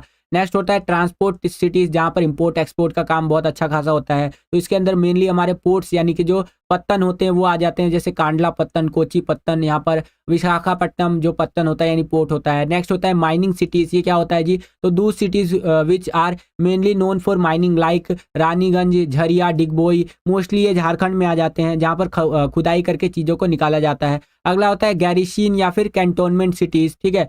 ये ऐसी सिटीज होती है जहां पर आर्मी वगैरह रहती है, लाइक अंबाला और मेरठ, ठीक है। तो इस तरह से आंसर आपको लिखना है बच्चों, क्लियर है। और एक बारी सारे बच्चे चैट सेक्शन में फायर वाला इमोजी लगा देंगे एक साथ, सारे बच्चे चैट सेक्शन में फायर वाला, दिल वाला इमोजी एक साथ लगाएंगे, ठीक है। लेते हैं यहाँ पर 28वां क्वेश्चन क्या कह रहा है कि भारतीय अर्थव्यवस्था में कृषि का क्या महत्व है। अगर हम भारत की बात करें, इंडिया की बात करें, तो यहाँ पर जो एग्रीकल्चर किया जाता है इसका क्या इंपॉर्टेंस है ये हमें बताना है। तो देखिए भारत एक कृषि प्रधान देश है। भारत क्या है? एक कृषि प्रधान देश है, इसीलिए भारतीय अर्थव्यवस्था में कृषि का अत्यधिक महत्व हमें देखने को मिलता है। हमारे देश में आप देखेंगे तो शुरू से ही खेती अच्छी खासी संख्या में होती हुई आई है कि नहीं? इसीलिए यहाँ पर हमें खेती का अच्छा खासा इंपॉर्टेंस देखने को मिलता है। देश की कुल श्रमिक शक्ति का 80% भाग कृषि का है, ठीक है। अगर आप देखेंगे तो 80% मोस्टली खेती हमें देखने को मिलती है कि नहीं? देश के कुल राष्ट्रीय उत्पादन में 26% योगदान हमें खेती का देखने को मिलता है। आगे देखिए बताया गया है कि कृषि से कई कृषि प्रधान उद्योगों को कच्चा माल मिलता है, जैसे कपड़ा उद्योग को भी यहीं से कच्चा माल, रॉ मटेरियल मिल जाता है। जूट उद्योग हो गया, चीनी उद्योग हो गया, ठीक है। आगे देखिए कृषि से पशुओं को चारा प्राप्त होता है, और कृषि भारतीय अर्थव्यवस्था की आधारशिलता जो है, आधारशिला जो है, यही नहीं बल्कि जीवन यापन के लिए भी एक विधि है, ठीक है। तो यहाँ पर ये नहीं कि खाली इकोनॉमी में ही कंट्रीब्यूट करता है, ये जीवन के लिए भी बहुत ज्यादा जरूरी है, हमारे जीवन यापन के लिए। क्लियर है बच्चों? चलिए पूजा वेद जी लिखते हैं एनसीईआरटी वाले सर हम आपके साथ हैं। Thank you so much sir, thank you Pooja, और आप सभी बच्चों का भी दिल से धन्यवाद, ठीक है। मैं बहुत ज़्यादा इमोशनल हो रहा हूँ कि शुरुआत में ही बच्चे हमसे इतने ज़्यादा कनेक्ट हो रखे हैं। और देखिए, मैं आपको और प्रॉमिस करता हूँ कि मैं और एक्स्ट्रा एफर्ट करूँगा बच्चों आपके लिए।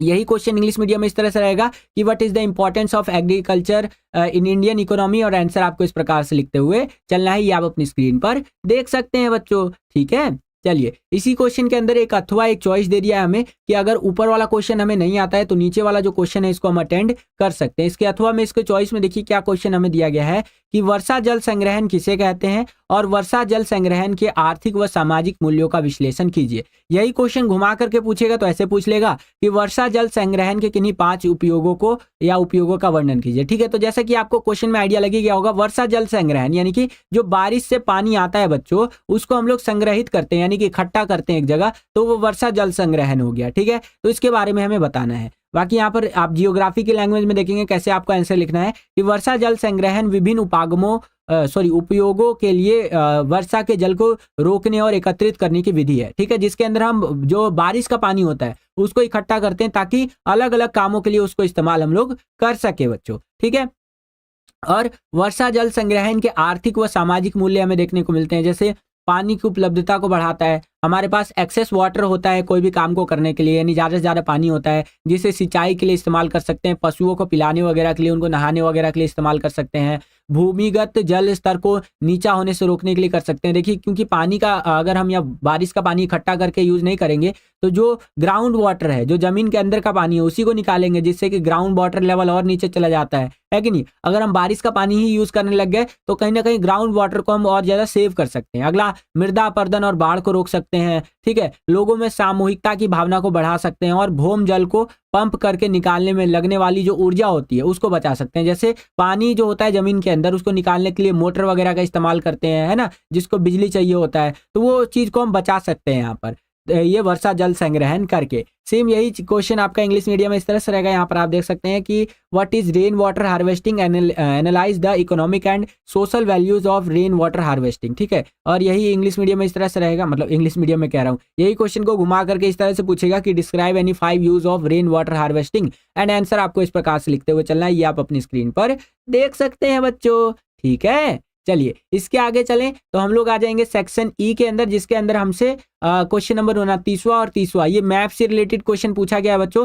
तो देखिए, ये सारे मैप मैंने आपको करवा रखे हैं। 29वां क्वेश्चन वर्ल्ड मैप वाला रहेगा, ये करवा रखा है मैंने आपको, और 30वां क्वेश्चन जो रहेगा आपका ये इंडिया के मैप वाला रहेगा, तो ये भी मैंने आपको करवा रखा है बच्चों।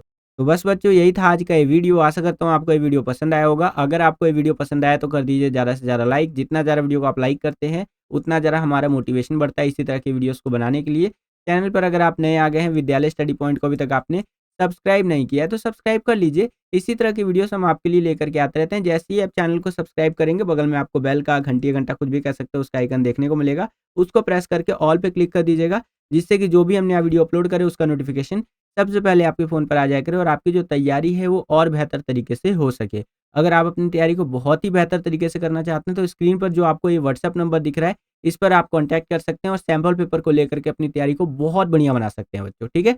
इस वीडियो के लिए इतना ही, मिलता हूँ आपसे अगली और एक्साइटिंग वीडियो में। तब तक के लिए खुश रहिए, खुश रखिए सभी को। जय हिंद, वंदे मातरम।